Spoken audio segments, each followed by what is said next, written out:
Today's show is brought to you in part by Squarespace. Do you need a portfolio to showcase your work? How about a store to sell your products and services? How about a blog to share your ideas? Squarespace can do it all, giving you everything you need to make your next move into a reality. Not to mention with Squarespace's beautifully designed templates and customizable features, creating a beautiful website is a simple and intuitive process. Simply add and arrange your content with a click of a mouse. Start your free trial today at squarespace.com and enter the offer code Bombcast to get 10% off your first purchase.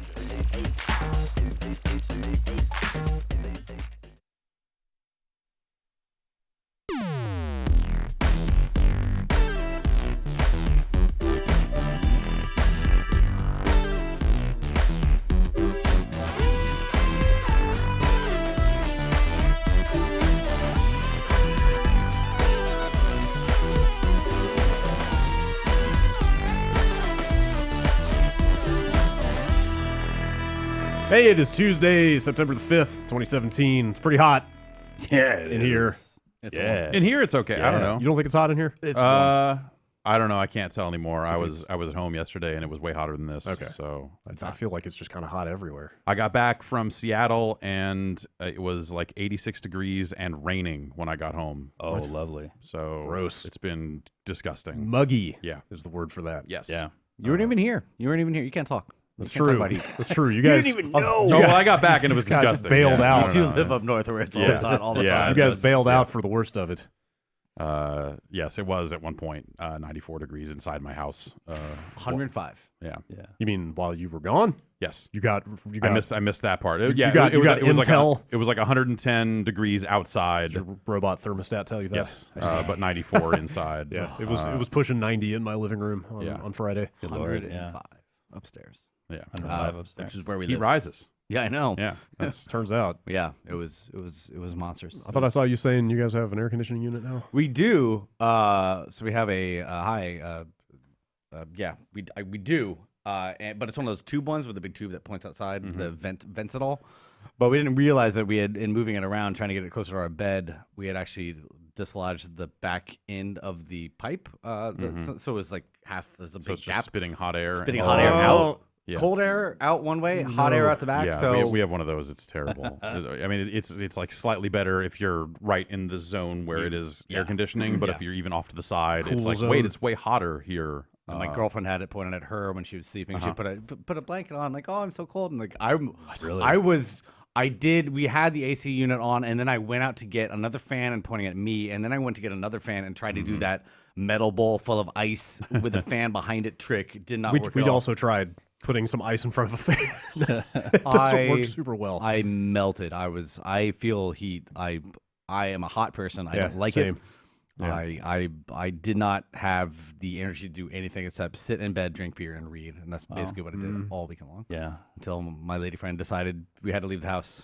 Otherwise, we'll just sit here and do this all weekend long. And Lisa actually, she shut the blinds and the windows just to try and trap the cold inside, and that actually worked out. Like it never got above like 86 or whatever. But thankfully, they had a birthday party to go to. Yeah, and it was in a backyard, so there's sprinklers and pools, and they had a great time. Griffin looked like he had a good time. Yeah, it looked like Griffin was actually like cold at one point, like he was shivering. So I they did all right. I almost came in here on Friday, even though everybody I was know. out of town. Seriously, I know. I was yeah. thinking about it too. Except I wanted to stream, and I can do that better from my house. I was than thinking I of can coming on Saturday. from To be honest here. with you. But yeah, I was very much thinking like, oh, they sure do have air conditioning at the office. How was Seattle weather? It was in the 80s. Okay. It was unseasonably warm. Yeah, there, so Seattle's always it pretty was, It was warm not. It during was PAX. not. Well, there was that one year it was raining. You know, it's been a kind of a Yeah. crapshoot for PAX Prime. Yes. How was that? It was. Was it Paxy? Yeah. It was Super Paxy, yeah. a lot of. Ben apparently got the PAX plague. Yes. So Yeah. so this is the break point here where I get to determine if I'm invincible or not. Uh-oh. Why? Ben is now sick. Yeah. Ben used Matt Kessler's fidget spinner. Okay. And you then put that whole thing and in your then- mouth? and then about 2 days after that, I put said fidget spinner in my mouth. Uh-oh. 2 days after. Or a day after. So wow. so now it's like either I got it before Ben got sick, Yeah. and maybe everything's gonna be fine, or maybe I'm invincible, or maybe I'm going to get very, very sick in about a day. Do we know what the state of Matt Kessler's health is? I don't. I don't know. Is it I have not heard one. Is he possibly patient zero? I haven't seen him No, tweeting. I doubt it. Normally he tweets all the time. So Hope he's okay. Yeah, I don't know. So it was a PAX. Yeah. No, Yeah. I did a handful of panels along the way in addition to ours. We had a good time.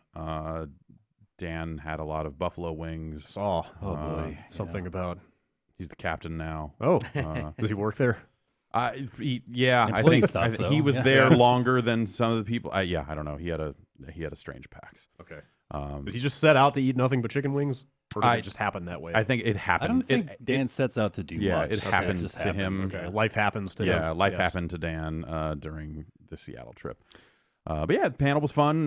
We have video. Do you have that video, or does Abby have that video? Abby has that video. Cool. And yeah, we had a bit of a scare with the main audio recording. Ah. Yeah, the AV guy came over afterwards and handed me the Zoom, and it said out of space. So we we collectively pooped our pants. But as it turns out, the audio it only cut off like the last question, and the onboard stuff is okay. So Great. It's going to be salvaged. It's going to be good. Great. So we streamed some of that over the weekend too. Some of the panels we tried to switch between PAX 3 and PAX 2. They also did the big Games Done Quick thing for. I have to feel really bad complaining about the heat when we're in between two horrific Yes. hurricanes. Yeah, yeah. Hurricanes is that what I said? Hurricanes. Hurricanes. I saw that Dirty movie. hurricane. Definitely don't feel like being hot is one thing, but be safe if you've are in the aftermath of one hurricane or another one's coming up. Just one thing after another. And then throw DACA on top of that. It's been a fucking shit show, and it's only Tuesday. Yeah. Yeah. I do apologize. I should mention we both have a sale for premium going on. Also, I did not have the energy to do any support emails over the weekend. I could barely even move my laptop. I didn't want to do anything. I just wanted to read and have beer in me. So if you have been waiting for a response to any support emails, I'm going to try and hopefully right after this get to a lot of them. Doesn't drinking just make you hotter? Yeah, I was gonna say that's the worst. We were debating that too. Yeah. A million different heat-related topics of discussion over the weekend. Yeah, some people are saying, "Oh no, in the Middle East they drink coffee in the middle of the day because it makes you sweat more. You're supposed to drink hot liquids to get cooler." What? But I sweat enough. I'd buy that. Yeah, Yeah. I sweat enough as it is. I don't need any help sweating. I laid there and felt, and we also had mosquitoes too in our house. Yeah. And I got to kill one in the middle of the night, but they would bite you and just immediately raise a little bump and like you itch and jeez. you can't get under covers in 100-degree heat. No, you can't. Oh man, I slept in the living room for 2 nights because that's where all the windows are. we went out to a couple bars and just all anybody was talking about is this fucking heat. It was bad. It was as bad as I've had in the Bay Area. Yes, No but yeah. But yeah, PAX PAX worth also worth pointing out that some people in this country have it way and around the world currently have it way the hell worse than we do. Definitely. Be safe. PAX, I think the take on PAX is that it seemed like it was slightly less crowded, Huh. and I'm not really? quite sure why. Yeah. They're still I doing think I have 4 days, right? They are, and they've changed the way they sell passes, but they changed that in a way to try to keep the floor full because they sell fewer 4-day passes and more day passes to try to, because like if you buy a Monday pass because you can only get a Monday pass, then you're going to go on a Monday. Anyway, it didn't seem quite as packed.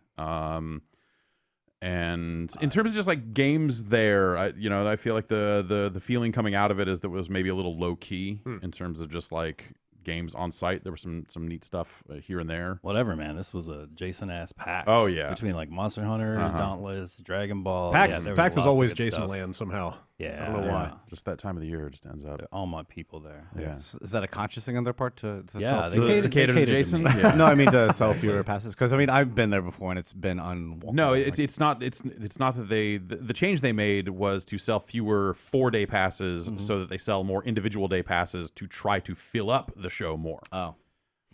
Yeah. So that you don't buy a 4-day pass and only go for 2 days. Oh, okay, I see. So that they kind of force you to get the days you're going to go. Yeah, so I don't know. It was interesting. Yeah, it's I saw some stuff. Yeah. That I saw an unannounced game that I'm very excited about. Okay. And Go yeah, ahead, talk about it. You have to now. I played the music. Can't. yeah. It's required by I have law. to. Mario and Fill Rabbids us in. Kingdom Yeah. Battle. Oh, wait. Oh, what's that? I've been playing some more of that. Yeah. Yeah. I played some of that too because I bought a Nintendo Switch. Nice. While you guys were gone. Awesome. Yeah. It was Hey, pretty congrats, good. man. I found one. And I Hey, bought it. What flavor did you get, though? I got the gray. Good.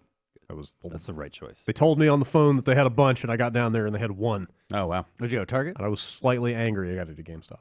At the Stonestown, which I have never set foot in my almost 15 I've years never in been to San that mall. Francisco. Stonestown's all right. It's a mall. Yeah. I had no idea it was an actual legitimate mall. When we had the office on Clement Street, we would occasionally go down to Stonestown. Yeah. That's a and hike. hang out at the food. Well, we would drive. Okay. The And we'd go to M. the food what? court. It turns out the M goes right there. How do you get on M from where you are, though? I went Went after from here? after Oh, okay. work. okay. Yeah. No, I've only been to the Olive Garden there. The finest part of the If you're going Stonestown to Gallery. go to Stonestown, Olive Garden is maybe I recommend the Stonestown Olive Garden. good reason. Yeah, I just started World 3, which that game. It's tough. We talked about it last week, yeah, and I was like, oh, it seems like maybe it's a little too easy. It seems like there's a right answer, but Yeah. they ramp it up pretty well. I streamed a good chunk of that game on Friday, and there were people in the chat specifically saying, "Yeah, I'm in World 3, and this game is no joke anymore." By the end of World 2, nice. like I was like, oh, okay, this game is starting to. They're going places with this thing, and because you feel like you have so many abilities and so many options at your disposal, but the thing they layer on is like not only multiple enemy types, but also enemies that have all of the same abilities you do and know how to use them. So that you got healers, you got you're taking damage from all sides. It's all your covers getting blown up. It's fascinating the way it ramps up. So I'm at the start of World 3, and I don't know if it's a bug. So this game is also a little buggy. We hit it in the quick look where there was a menu prompt to hit A, and A just simply didn't work.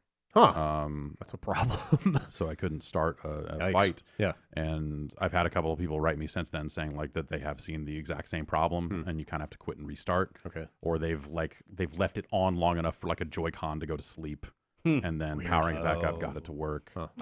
Great.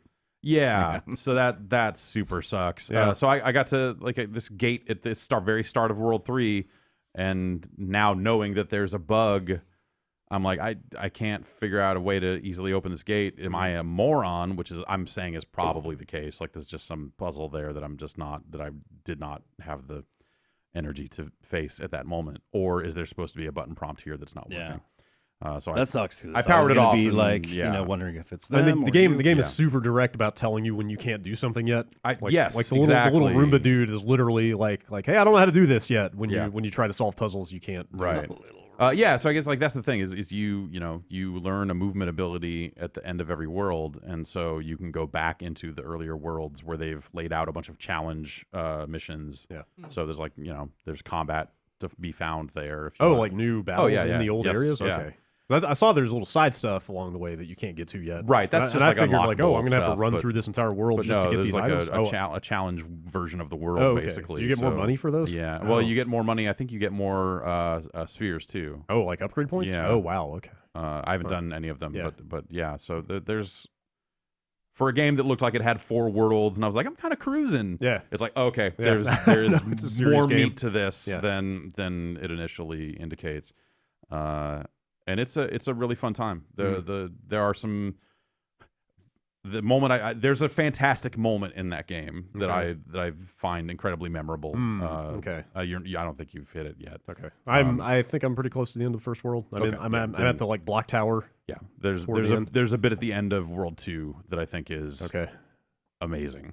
In terms of just like a great little character moment. Okay. That I think they do really well. I think they've already had some pretty good characters. Yeah, Like that yeah. game is charming as shit. Definitely. Like it's pretty crazy that thing exists. Yeah, Like, yeah. I don't know how it came to be. It is very nicely made. Like not since fucking Kingdom Hearts has a mashup been so weird and unexpected. Yeah, well, I feel like the only things I would say about it that could detract from it so far are just like that bug, and like occasionally the frame rate takes a hit in cutscenes or something. But whatever, it's nothing. It's totally not Too a bad big from what deal. I've seen. I ended up having to replay a fight once after I came back and like I had quit the game and reloaded it later. Yeah, and if you quit I don't know if it was- mid-chapter. Okay, is that what it was? Yeah. Okay. You need to get out of a chapter. Yeah, I didn't know if it was a before bug you- or if I just didn't understand Yeah, the save yeah. system, but it doesn't seem like they make it super clear where a don't. chapter begins. Well, it's obvious when one ends.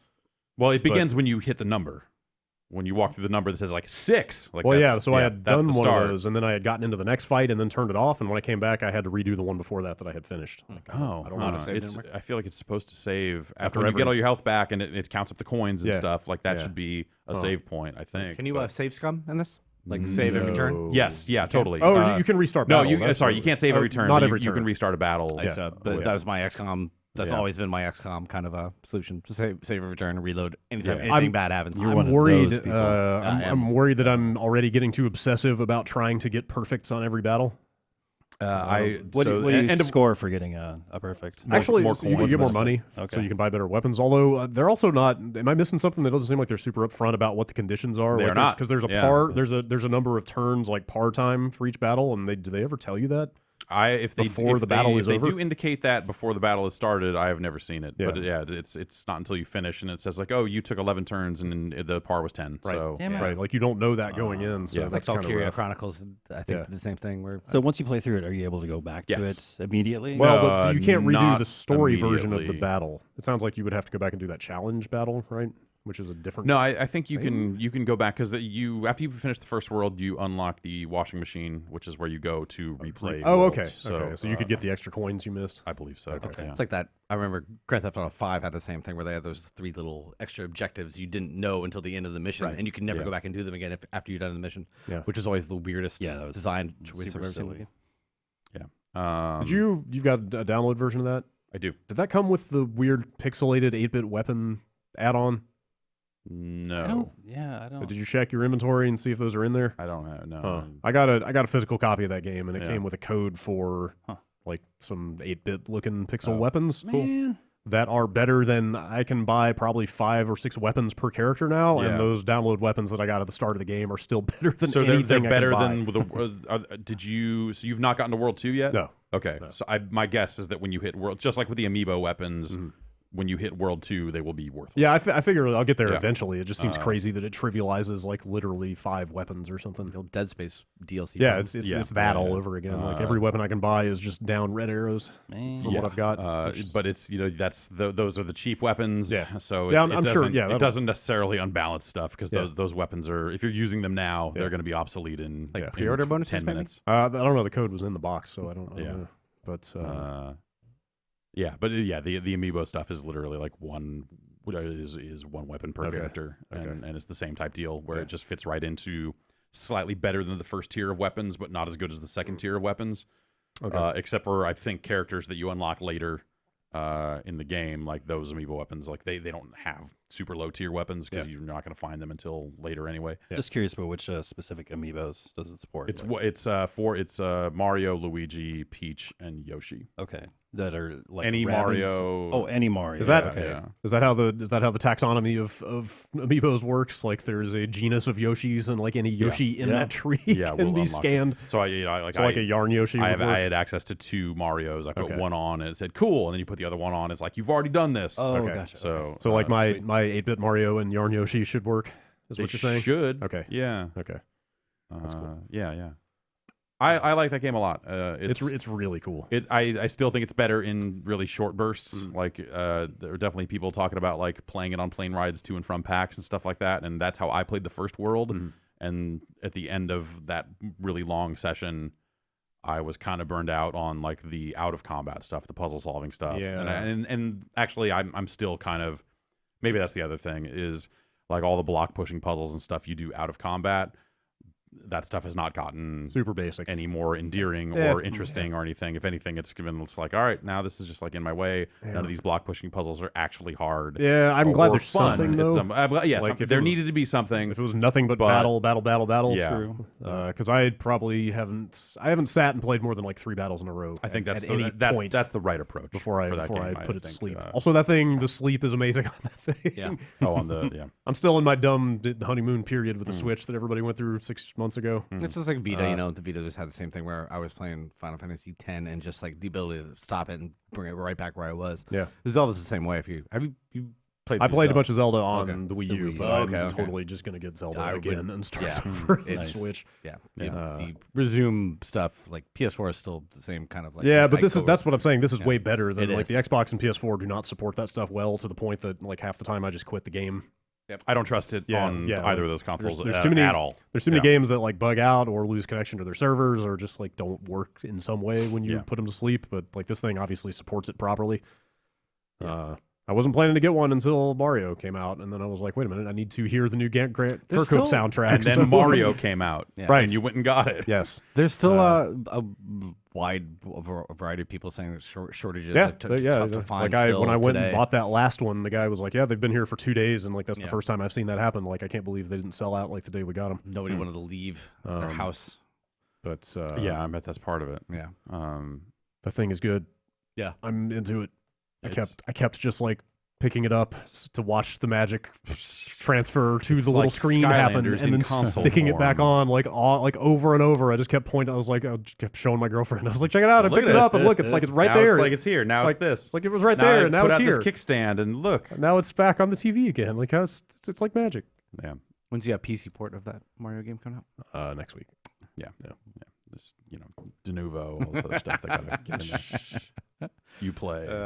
Yeah, that's that game is cool. Yeah. What else? Did you play the Fucking what? Derek Yu game at PAX? Oh, was it there? The 50. Somebody was definitely I playing at least did not see it there. 8 or 12. Somebody had a story about Okay, it. Somebody. so- Maybe he may have been going around showing it to people. Or I don't know. something. What's it called? I can't remember the name I of the game. forget it. It's It's a collection 50, of 50 pack or yeah. 50 Something fun. something UFO something. Yes, UFO 50.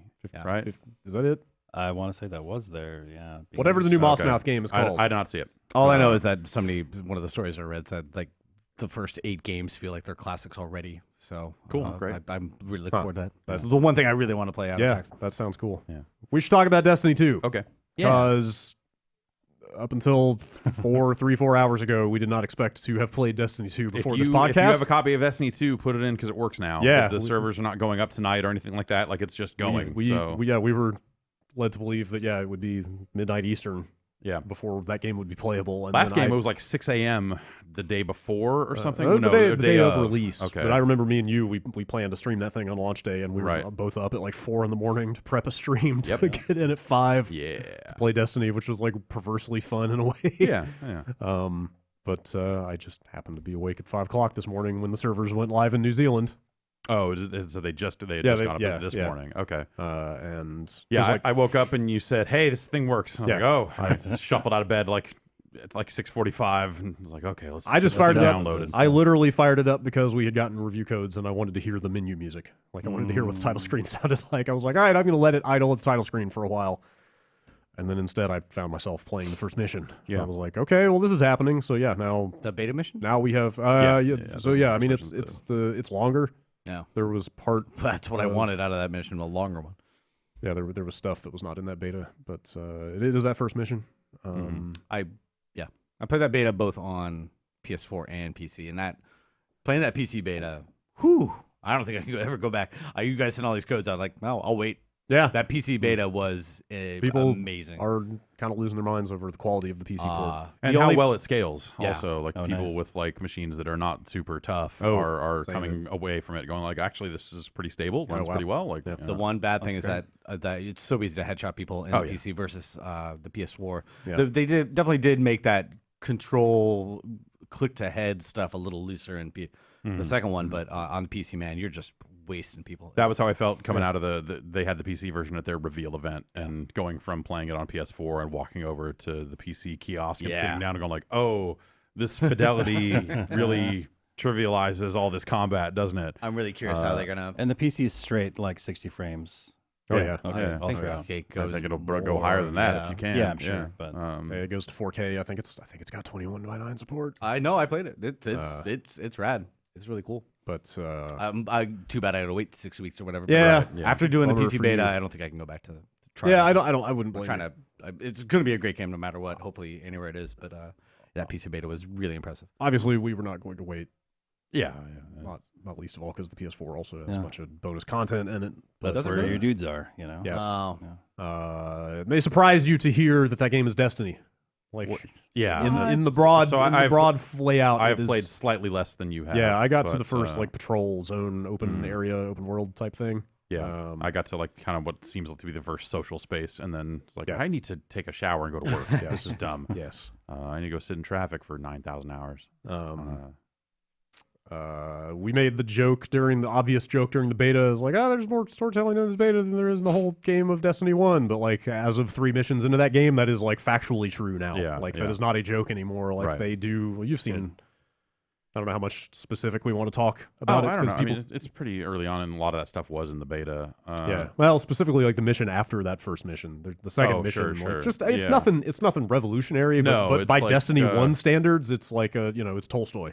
Like yeah, sure. Like yeah, they, you know, by that bar, yeah. like it's, in terms of integrating cutscenes into the mission and like jumping Right. around in time and I'm not setting. sure I've ever heard of a game with a more like laborious backstory on its story development than Destiny 1. I mean, that whole thing of it getting gutted like a year before it came out was And that showed. Yeah, it like, definitely showed, so. In the end product, it was incredibly threadbare in terms of just plot and like, like recasting the voice actor for that whole well, game was super weird. That all happened way later. Yeah, but That's, I'm still just that There were a bunch of silly missteps. torturous Way, development Yeah. stories. Destiny is definitely one of them. when you have a publisher swooping in and making Yeah. weird requests about who you cast for this and what you do with that, and But shit happens. theoretically, Destiny 2 more of a coherent development. Yeah, cycle. I mean, they spell out pretty explicitly what you're doing and why. Yeah, And who the bad guy is. and, Right, like, they give you a reason to hate a bad guy at the opening of that Yeah. game, and Destiny 1. and also just never- like lay out your set of challenges, and it's like, all right, Right. here's what's holding you back. Here are the things you need to do.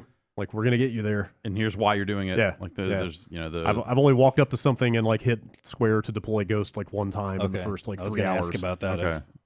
It's I did that. I downloaded the schematics yes, in that yes, one you in that first mission. you do it once in the first mission. It's like which literally I, one of the first things you do, and I was like, oh, I, all right, I go almost again. feel like that was maybe included in a tongue-in-cheek kind of way. Maybe I don't know. I think they would have landed on it a little more, Yeah. if they wanted you to really notice it. But Tough to say. there's some stuff in that game early on, or if you have played Destiny 1, I think they do a really fantastic job. It's like the stuff they do. I think one of the complaints was when they announced like, hey, we're trashing all your loot and all this stuff. It was like, well, what the fuck? I thought the whole idea was that my character was gonna matter and all this other stuff. But they actually do it's a good trick because they're kind of leveraging existing stuff. They're not really. They have a thing like kind of as you are getting. I guess it's out of that intro mission, or is it? I think it's before. Is it before the intro? Yeah, it's mission? before Okay. you actually make Before a you character. actually make. Oh yes. Or pick a Okay, that's character. what it is. Yeah. Before you pick a character for the first time, it actually goes through and has like the events that you completed in Destiny 1. Yeah. Of like here's the raid, here's this the story, finishing the the Black finishing Garden, the main story, and the first yeah. raid, and the second raid, and blah blah blah. And it's like it's really like reverent music and like sincere tone. Yeah, this and kind of it's, like, drawing and like a really- little Previously paragraph of on like what you Destiny. did. Yeah, it's basically it's just like Destiny. This is your life, you know, and it's like right. But then it also has like the date you did it yeah, and the people you did it with. Like That's that was the cool. thing. It's So like, seeing like, oh, I remember we did that raid with was you, me, and super- Austin, yeah. and Steve, and yeah, and like it reminded me that the first time I beat that game, it was with a friend that I had totally forgotten that had happened. But like, Yeah. I did the Black Garden mission the first time with somebody that I'm friends with, you know, and then we did that raid, and like it was like a really it brings back memories Yeah, of doing it- stuff in Destiny 1. super effective. Yeah, like really shockingly- good. Yeah, like there's no like all they're doing is surfacing data. Yeah, like they didn't yeah. like create this Yeah. big long funnel of like here's what your character did between then and now. Like it's literally just static images Yep. and like a list of who you did shit with, Yeah. and it's fucking crazy how well it's it works. like it's got like real emotional oomph to it. and then it drops you into the character select screen, and like your character is there yeah, already. yeah, and then it brings over Cool. your character. Any of the characters I think that finish the story or maybe Yeah. hit level 40. I forget what it is, but yeah, like your characters roll right over. And the so like story in terms of like, I mean, I never did any raids or anything like that. I only played the single player stuff. Yeah. but, any But of this- it's I'm gonna assuming you have got like to a the end photo the of like main- me getting my sparrow for the first time and then never really logging back. Yeah, yeah. I mean, so that I, so I guess like if you don't have that data to pull from, Yeah, then I I'm wonder sure what it's probably a lot faster to get to the start of the game. That thing was also cool because I never did the last raid for that last DLC, and like that was omitted from my Right. thing. Yeah, and I was like, I feel kind of wistful now that I never got around to that raid. Like that's that thing. It's shocking how well that little trick works. Yeah, it was pretty effective, and it also like I was intending to go into the character creator and see if it had changed or any of this other stuff, and instead I was just like, oh no, that's me. Yeah, and then totally, went right in. 100%. And especially because like the Destiny characters never speak. Like they're not characters. I They're just, forgot like, that I had made a lady. Right, they're just like there was like, oh right, okay. Like you don't yeah. even name them, you know. Like Yeah. they are nameless ciphers that never speak, that never interact with the story other than to stand there and be talked at. But like the first little cutscene you get of you and like piloting your ship with your ghost, and it was my little elfin magic blue space lady. Yeah. Warlock. Like I was just like, it's her. Like I love this game. Yeah. I can't wait to play more Destiny. Like it's so. It's an amazing Like, set of I tricks got a little that misty. they put together Yeah. right there. Yeah. Like it's a good 20 minutes of like, Yeah. okay, how are we gonna fucking make this work for Yep. people Yep. that we like not quite lied to, but like you know the promise of the 10-year character, like Yeah. they actually fucking Yeah. pull it off It's shockingly in a way that is surprisingly like, it's effective. It's very elegant. Like I'm watching it going like, this is a really good trick. Like I know I'm being like yeah. hornswoggled in Yeah. some weird way. no, you're just but I'm calling- like, no, this is really good. You're just calling a bunch of databases back there. I see what Totally, you're doing. yeah, but like it was super, super it's awesome. effective. It's really cool. I was really surprised Yeah. at how well Yeah. that worked. And then like I'd almost wish I hadn't seen that stuff in the beta because this is like the third or fourth time I had played that first mission. Definitely skipped a cutscene playing through. Yeah, like it again. I- Also, did your intro cutscene skip a bunch? I couldn't tell. It made me wonder if they were streaming it in instead of having it downloaded or weird. something. Because Did you have the whole game downloaded? Yeah. At that point? yeah, because it won't let you play it all if Yeah. it's not. Oh, sure. And Oh, it was fun. the initial cutscene would just stop for a second, start, and then Yeah. stop again. Like it was very hitchy. I don't know why. Digital copy of the game, not a disc. That's You know, weird. I wonder. I didn't have any issues. I wonder if they're streaming stuff. Maybe. You guys try any matchmaking or? No, I just unlocked stuff? Crucible right before I had to come into work. Like I haven't even. Is this like a hop and match. stuff? Like you can queue and then get So people. another like effect, like you can. Well, I don't know. They've got all their clan stuff and mission finders and all this other stuff, but a lot of that is going to be more for the raid, which no one's going to see for a while. a while. Yeah, a few days, or I don't know. Is the raid in it? 13th, I think. Okay. Next week. Yeah. So, yeah, I mean, I assume you'll be able to matchmake for strikes and stuff like that, like the same way you were before. I've just started digging into the stuff, but they've made clans matter a lot more because you get item rewards, or I guess they're items. I don't know if they've actually said, but like by being in a clan where people do a lot of stuff, you get more stuff out of it, even if you're not present for that stuff. Awesome. Good. So Guild it kind of perks. So it Keep giving me a reason to WoW do log that? back in. Yeah, WoW has Okay. a bunch of stuff. They added a lot of stuff in, like increasing your mounting speed, getting like 5% more XP. Okay. And It might just be stuff like that. I don't know. Yeah, But it's hard to say because right now the guilds, the clan the stuff clan- is not working. clan servers were down until tomorrow. So. Oh, really? Oh, yeah, because it's not actually It's not actually technically out Yeah, until tonight. Or tonight, I but- guess. Maybe yeah. they'll launch it. But I'm just curious. like they updated the app, but even the app is like none of this stuff works yet. Look for an app update in the near future. So like they'll update the app tomorrow, I guess. Yeah. and go from there. They've really tried to beef up from what I can tell, the like just kind of incidental storytelling stuff. Like when you go up to new quest givers, they'll sit there and like they would give you like one little line of flavor text in the first game, but they'll like sit there monologuing at you for like a full minute now. Oh, good. I mean, it's like it's story stuff. Like they're trying to because like that was one of the biggest problems with the story in the first game was you were just bouncing from bland mission to bland mission. It might as with well have just been a fucking no blank idea menu full of quests. Yeah, what you were doing or why or why you should care. So like the Star Trek or Star Wars MMO where they had every quest had like a cutscene before it that were just interminable at times. They were great though. But it's They're as not- someone, but they're who good. was playing They're that long. game alone, like I was all for the cutscenes Yeah. mostly. Yeah. Cause Well, I'm the same thing. I'm in that curious about game. Destiny 2 because I played Destiny 1 solo all the way through. Yeah. I Oh, never- I'm never- sure you'd be able to do. I'm sure I will. I'm probably Main going story. to do that, although I tried to do a public event by myself this morning, and I was no way that was Like there was happening. another cool bit in that intro mission, which this didn't happen for me in the beta. I don't know if they had it work this way, but like there's a section you play for a while and get through like the tutorial bits of like shooting and crouching and all this other stuff. So you play for a while and you kind of run out into the plaza and it's the first kind of just combat bowl.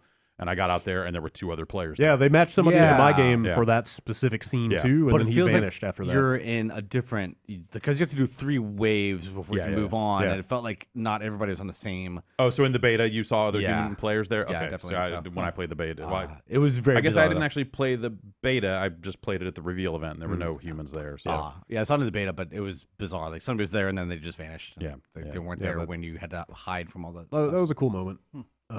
Yeah. yeah, it's I am excited to play more. I am super excited. I've seen just a quick handful of things I saw this morning before we move on that seem super promising, just in terms of the way they've like streamlined that game.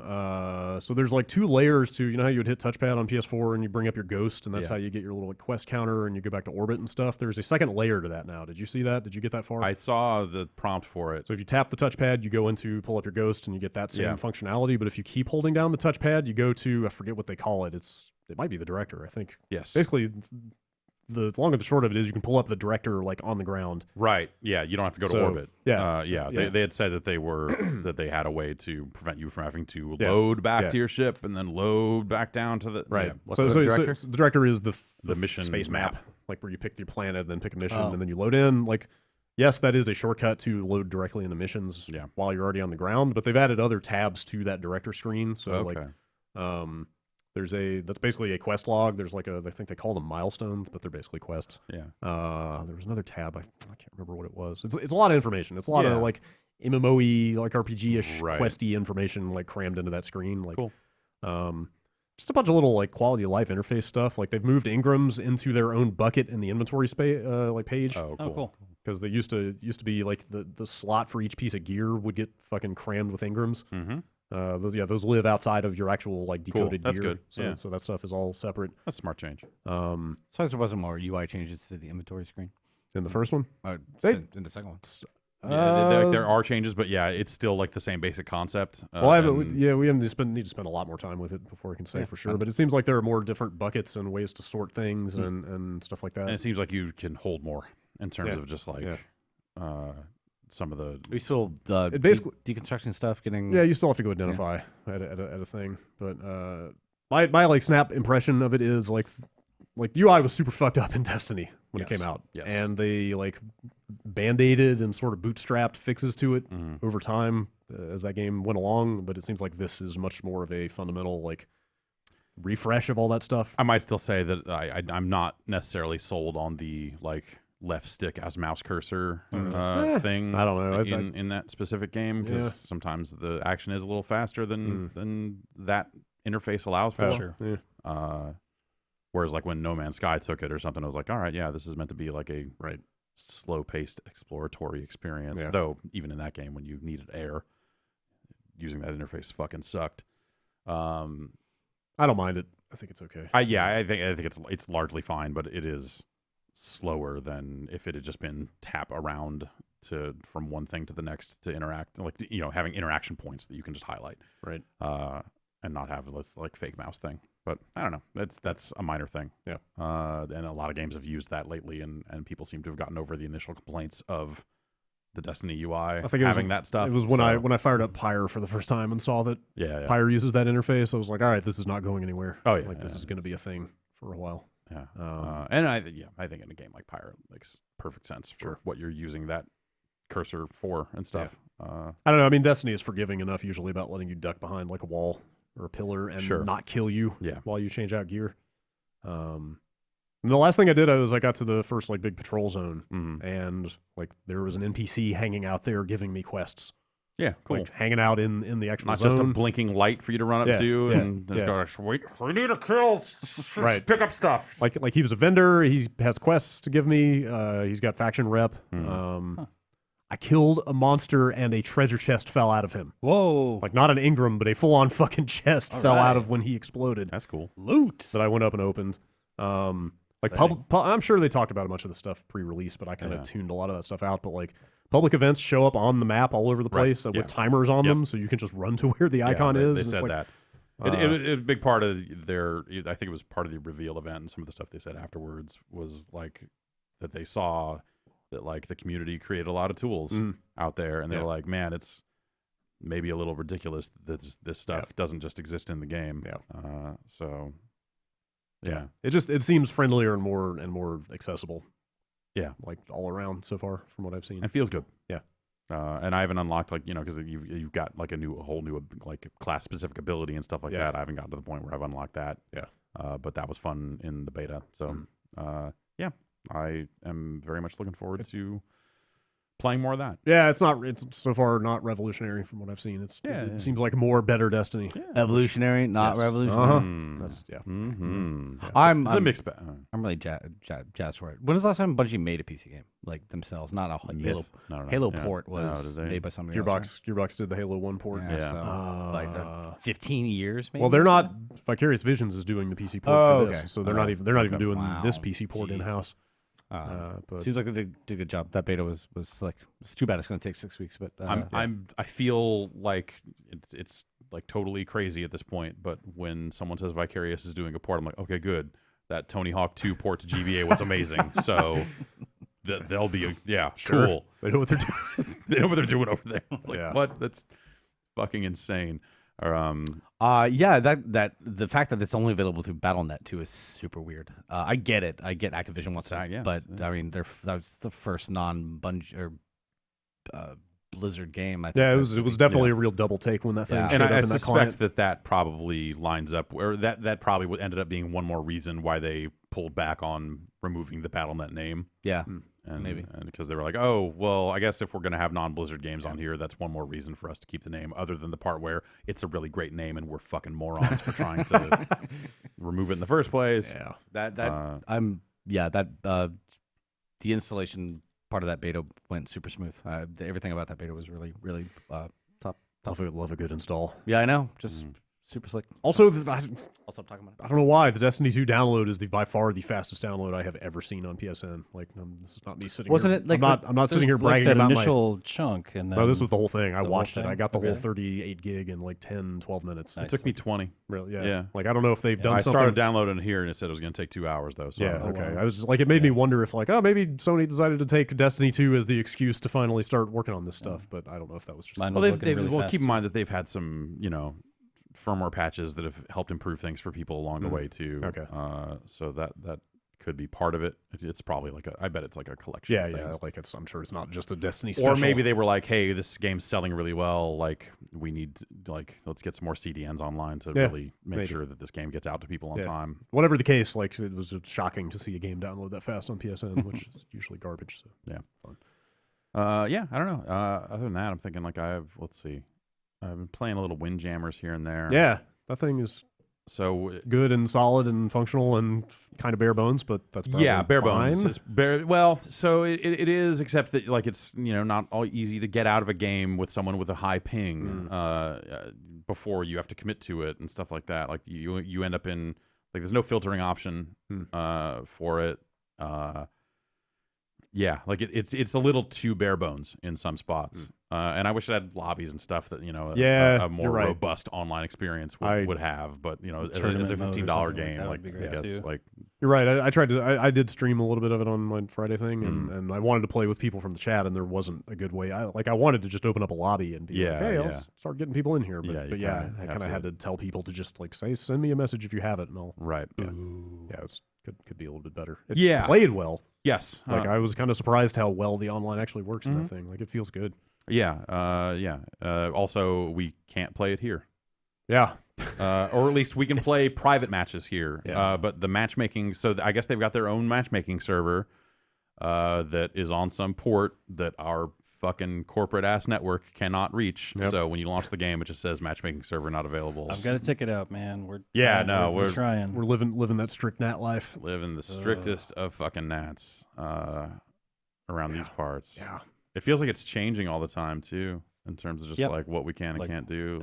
Exactly. Yeah, we had an issue with just like streaming the other day. It was rough. I don't know what they're doing around here, but I'm gonna talk to like Sonic or something and just say maybe like we'll do like a midnight mission and like install a secret line for us. We'll pay for it. Fuck it. Just run it right through the front door. Nobody will notice. Yeah.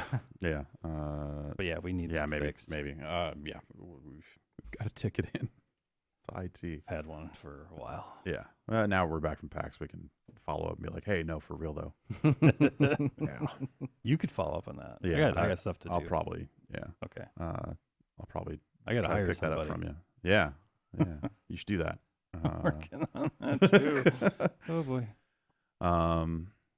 Yeah, and that's most of what I've been playing. Yeah. I'm sitting on a copy of Metroid that I need to crack into here. Yeah. and give that a go. Yeah, I want to hear your thoughts Is on that a that. Switch Yeah. game?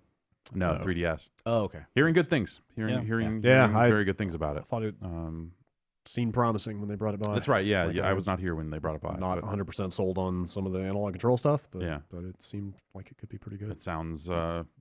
Yeah, no. I as someone who saw that E3 footage and just didn't like the way the character moved and some of that other stuff, and was worried about that aspect of it, like everything from talking to other people that have played quite a bit of it, sounds like I very much want to play that game. Cool. It sounds cool. Yeah.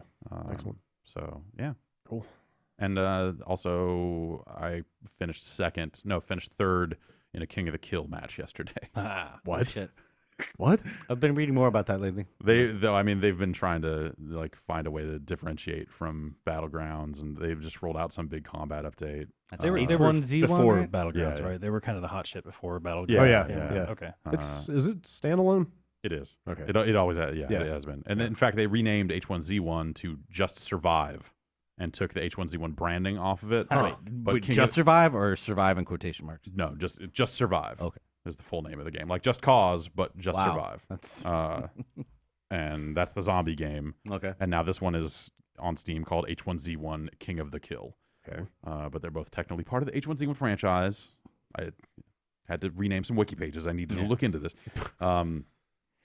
Yeah, I don't know. I don't know why I was even just gonna installed say, that game. what possessed you? I just it's a fascinating. Like I at one point wanted to like we played it on Unprofessional Fridays at one point, I believe. Yeah, I played it. Yeah, Yeah. and liked so I it. played a little bit of it around then, and just recently reinstalled it because I was just kind of curious. I really don't like the way it handles. Yeah. Like the vehicle handling, I think is terrible. Yeah. Like the way it handles inventory stuff, I think is really fucked up. Like it requires a lot of precision. Like if you just want to walk up to an item and hit F and pick it up off the ground that way, like you have to have your reticle directly on it in a way that is like totally crazy. You can still pop open an inventory and deal with stuff on the ground, in a more reasonable way. But yeah, The little bit that I played of that thing, it seemed like it had way more crafting than I wanted to deal with. You have to sit there and make bandages and stuff like that, right? Well, I don't know. Like I keep finding helmets. I think they've made a lot of changes on that front, but I do still find duct tape from time to time. So presumably there is still some amount of crafting possible, but I didn't do any of that as I crawled my way to third place without firing a shot. Nice. Yeah, it's I played one match of okay, like is there any honor in that strategy? I played one match of Battlegrounds over the weekend, and I found a bunch of good stuff, and I happened to be right in the middle of the circle, and I found like a tiny little sort of guardhouse thing. yeah. And I was like, I'm just going to get in here and lie down It's fine with me. and read Twitter for the next 5 minutes. I And I made it to like number 5, I think. right Because yeah. I hit out until there were like 20 people. I think that's neat, but like at the same time, if you didn't do anything along the way, like I don't feel any thrill. If I get a top 10 finish and I didn't do anything other than die, Yeah. it feels way worse than Yeah. if I had like killed a guy and died in the first 5 I got a minutes. kill. I almost Yeah. got a second kill. Like I did a little bit there. Apparently, there's a news story the other day about AFKing being a big problem now. Like people just sitting in there waiting. Yeah, and- because you get a little bit of get a you little- get some coins Yeah. even if you finish last. Yeah. So Yeah. they were the idea was that people were just farming that and then selling items on the marketplace. just hiding That sucks. until they die. Yeah. Yeah. So yeah, that's something that they've said that they want to combat. Or you can just wait. I mean, people just sit on the plane and just literally don't play, so they all automatically drop out at the end, and then one player always does that as a tactic to get 4 easy kills, or however many people hang out at the end, because then you get even more points for those kills. I don't know. I like winning it all. That's really cool, and I would like to do that again. It's been a while, but for me, that game is really about like my personal performance when I am shooting. Yeah. So Like every kill is the best thing that ever happened. exactly. Yeah. So and so that to me is way more like that motivates me more than like what my place is at the end or something. There are definitely matches where it's like, oh, I dropped and there was no one around, so let's get a bunch of gear and then try to find a fight or something like that, or try to make my way into the circle. So yeah, there are some matches where just because of the way things got distributed, you end up top 10 without seeing another player just because you have constantly been working your way to the circle and just happen to never see anybody. But yeah, for me, it's like how much did I contribute to my placement? Right. Because that's the stuff that I look at is like the stuff that will make me want to maybe get into duos or squads if I feel like I'm like really pulling my own weight. And if it's just hanging out crouched for 20 minutes. Yeah. That's what I do. I always hide. The upside. I'm sorry. I was going to say the upside of my undignified hideout session is that I came out of it with a silenced S12K, which it's great fun. Holy shit. Yeah. Like, holy shit. Yeah. That's a shotgun, right? I didn't know there were silenced shotguns in that game. Mm-hmm. That might be the only way I want to play the game. Like I said, the one. Also, it shoots so fast. Yes, like the refire SOFK rate is a fantastic. That is the gun that got me my victory, or Okay. it got me a lot of kills. Yeah. I finished with an assault rifle, Yeah. but like the one time I won, Yeah. It was like 6 kills and 5 of them were with that Yeah. S12K. The refire rate, and especially when it's silenced and they don't know which way you're coming. Yeah, it's like ridiculous. It's fun. crazy. Like you just melt people with that thing. Yeah, the shotguns are really fun. Yeah. Yesterday I took a car and pulled it just out of the garage a little bit so someone would see it was there, and then just sat there and set a bad car trap. Nice. Sure enough, someone kind of crawled up and looked in, and I was just like, check this out, I have the shotgun. And that was a lot of fun. Yeah, the battleground. So that's the other story of PAX, is that every third booth was running Battlegrounds. Really? Yeah, at some point. Oh man. Whether it was like Intel or every peripheral manufacturer or non like, hey, we have a game to show, it felt like they were all running Battlegrounds, with the one exception of some headphone company that was running Overwatch. And I walked past it and I was like, what is this game? I had to look at it for a second and go, oh, right, fucking Overwatch. You don't want to be the one accessory company running last year's phenomenon. I know, right? God. Give it the times. Yeah, so there was a lot of Battlegrounds. They Microsoft was showing it On at Xbox? So let's say probably not. Okay.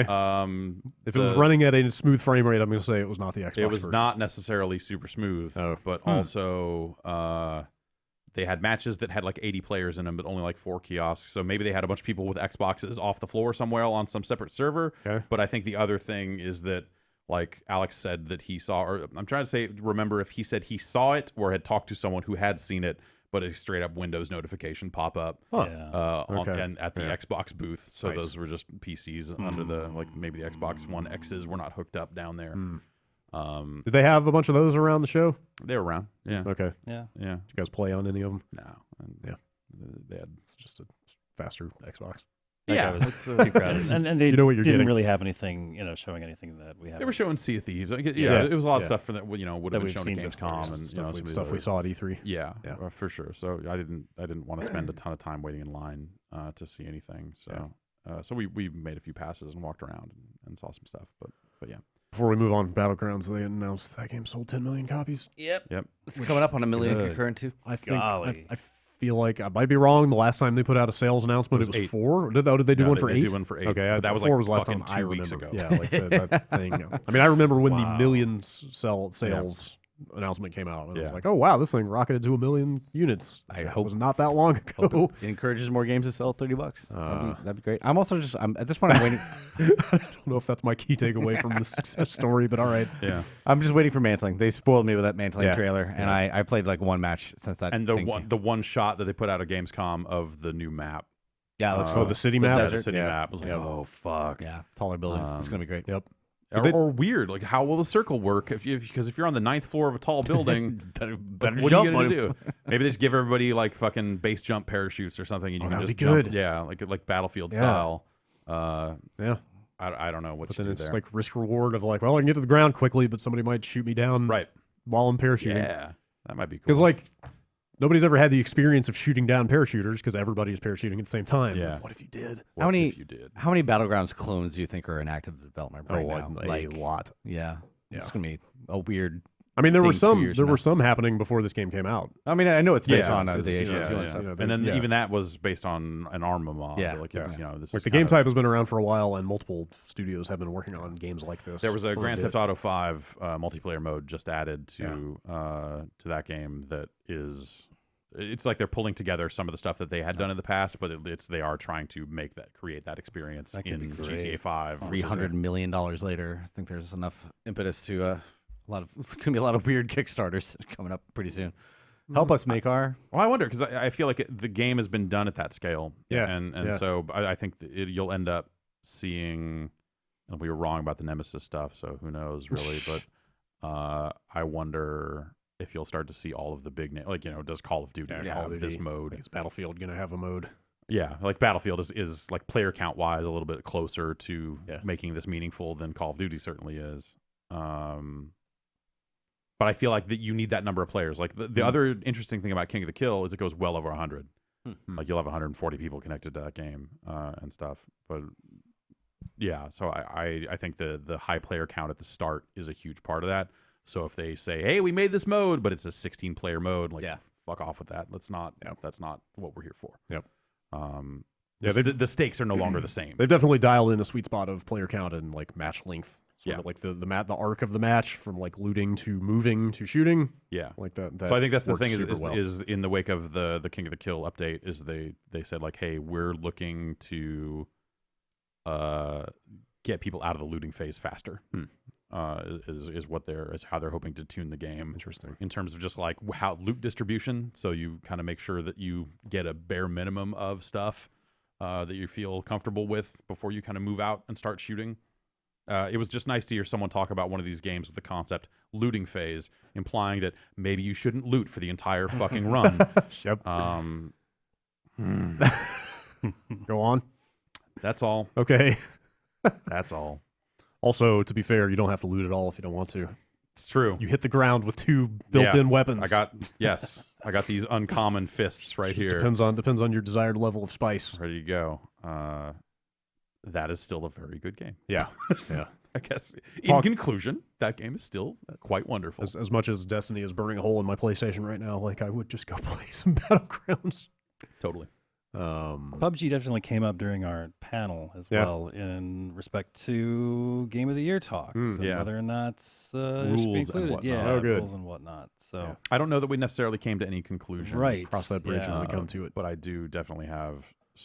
Should that game not exit early access by the end of this year? I mean, I know how I would like to handle it. With any luck, there will be no problem because they'll do what they said they were going to do. Right. And we won't have to have this conversation. But at the same time, I feel like I would probably still like the rule change I would like to make. I think still applies regardless. The thing I'm trying to say is that like let's just handle this business. We should change our rules for next year. Okay. Because of, but not make a specific exception. But not bend the rules specifically because we just happen to really like an early access game this year. I would probably rather say let's start a full year with the rules in place, but because of games like Battlegrounds and to a lesser extent like Fortnite being the latest example of like the most like blurred line early access thing of them selling physical copies of this thing, that unless I missed it, don't say that the game is not finished yet on the box.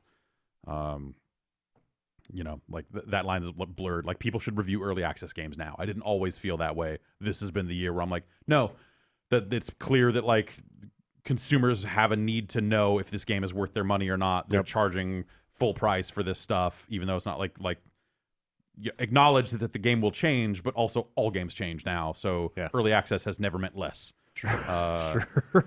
And so I think that with that in mind, I think the rules around how games get covered and when they get reviewed and all that stuff are very different, or should be very different to adapt to the way developers are treating it.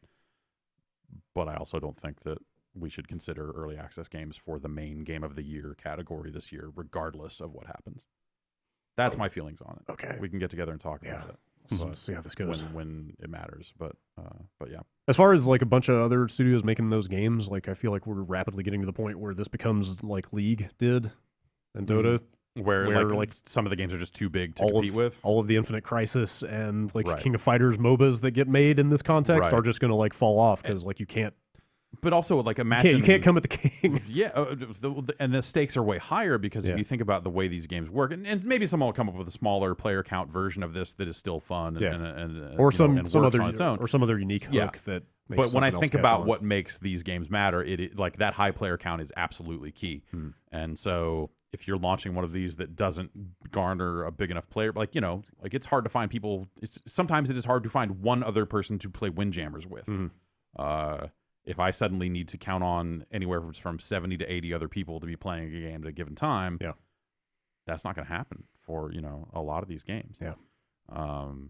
So yeah, I think that you could see like a lot of people try and just well, no one, it did not catch on. Yeah. But I think as a mode that makes its way into another like popular multiplayer game, like a Battlefield or Battlefront or Battle this or Call of Duty or the Division 2 or like I fully expect if they eventually make a Division sequel, which I absolutely think they should, it should have this. Yeah, totally.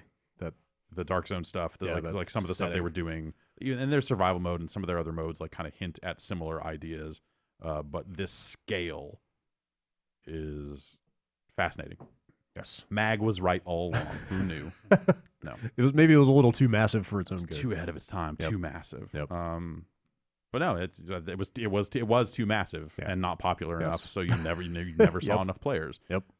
That's what that gets you. But yeah, it was a little too mag. Yeah, a little too much massive, a little not enough action. Yeah.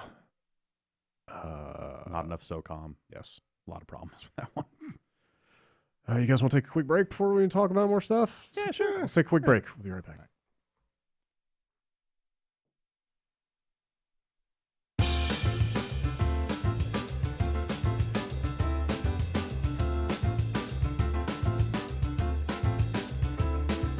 Tired of building internet websites with templates that have not won some kind of recognition? You only want the most honored. Yes, I want exalted templates. Award-winning templates. Pin a medal right on that template. Yes. That's why there's Squarespace. Did you know that they have templates that have won awards? Like what kind of awards are we talking? Award-type awards. Oh, it's award season. Yes. Okay. It's award season, and it's time for the Template Awards. Coming in first place, Squarespace. The Templies. Yes, the temples. The Shirley Temple presents your next big idea on the internet. You can count on Squarespace to make that an eye-catching online platform. Ooh. That's right. How are they going to catch my eye? With beautiful templates. Oh. That have won awards. Oh. If Well, you need, somebody thinks it's good. yeah, It must be good. that is exactly how this works. Do you need a portfolio to showcase your work? Probably. Probably. Yeah, probably. How about a store? I have got so much stuff to sell. You've got products? I've got old T-shirts. You've got services? Mm-hmm. All right. I'll cut your grass. Okay, well, all right. Then you need a storefront to sell that stuff. And Squarespace can help you set it up easily. And you can set up your own domain. $20 an hour. Brad's Lawn Mowing Shirt Service. I got a push mower. .moe. You can do all this stuff with Squarespace. They've won awards for these templates. Creating a beautiful website is a simple and intuitive process, and then you can add and arrange your content and features with the click of a mouse. A mouse has multiple buttons. That's true. You can click one of those buttons and make Probably it the happen. left one. Probably the left one. Nothing to install, patch, or upgrade ever. It's all there. They take care of it all. I mean, I would hope an award-winning template would be a turnkey service. That precisely, my friend. And if you do have a question, they also have, get this, Yeah? award-winning, 24/7 customer support. No. Yes. Wow. They won awards. That's really something. It can help you with any problem, no matter how technical or trivial seeming. So you can make your next move your best move and start your free trial over at squarespace.com today. If you enter the offer code BOMBCAST, that will get you 10% off your first purchase. Discounted award-winning service. Yes. Maybe you will make a website so beautiful that it too will win an award. Like an Emmy. Yeah, like a Webby.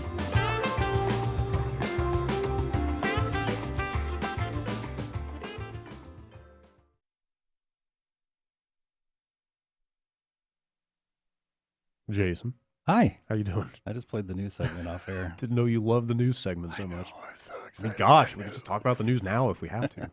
No, we can talk about PAX though. Yeah. Yeah, Any totally. games you came out of there want to talk about? Anything yeah, else yeah. played outside of PAX? A few, yeah. The first couple days I took it kind of easy, but luckily on this is the first time I've been there for a Monday.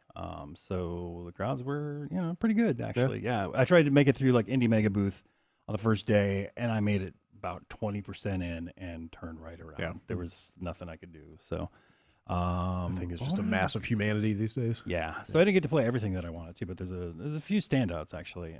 So I want everybody to do a little bit of homework. I want them to go out and check out the trailer for Tiny Metal. This is like a spiritual successor to Advance Wars. Whoa. Okay. And it's got a really, really good look to it. It's got like a soft focus. It's cartoony. It's got like a tilt shift thing going on. It's really good looking, and it plays pretty well. So What platforms? Steam, as far as I know. Okay. It might be multi-console. Yeah. Yeah. Tiny Metal. Tiny Metal. Okay. I miss Advance Wars. Yeah. A lot. Everybody Yeah. does. Like and they seemed like they went all in on Fire Emblem. Like Yeah. we get emails from time to time. People Well, say, you what know, happened to it's- Advance Wars? And like that's the only answer I can come up with is Game like, Boy Advance went away. Yeah. well, yeah, there's that. But like Nintendo had two, or even they're both Intelligent Systems for that Yeah. matter, Yeah. right? It's like Intelligent Systems had two turn-based strategy games, and they picked one. Yeah. but I've And made a bunch of those. I've got a soft spot for Yeah. Advance Yeah, Wars, I'm- and I would love to play like an updated one. And this seems to be, this might be it. Yeah, okay. This might be it. I think I don't know about you, but for me, it all stems from my love of military madness. Yeah. Yes, yeah. As a concept and as Yes, a game. both Yeah. both of those things. Yeah.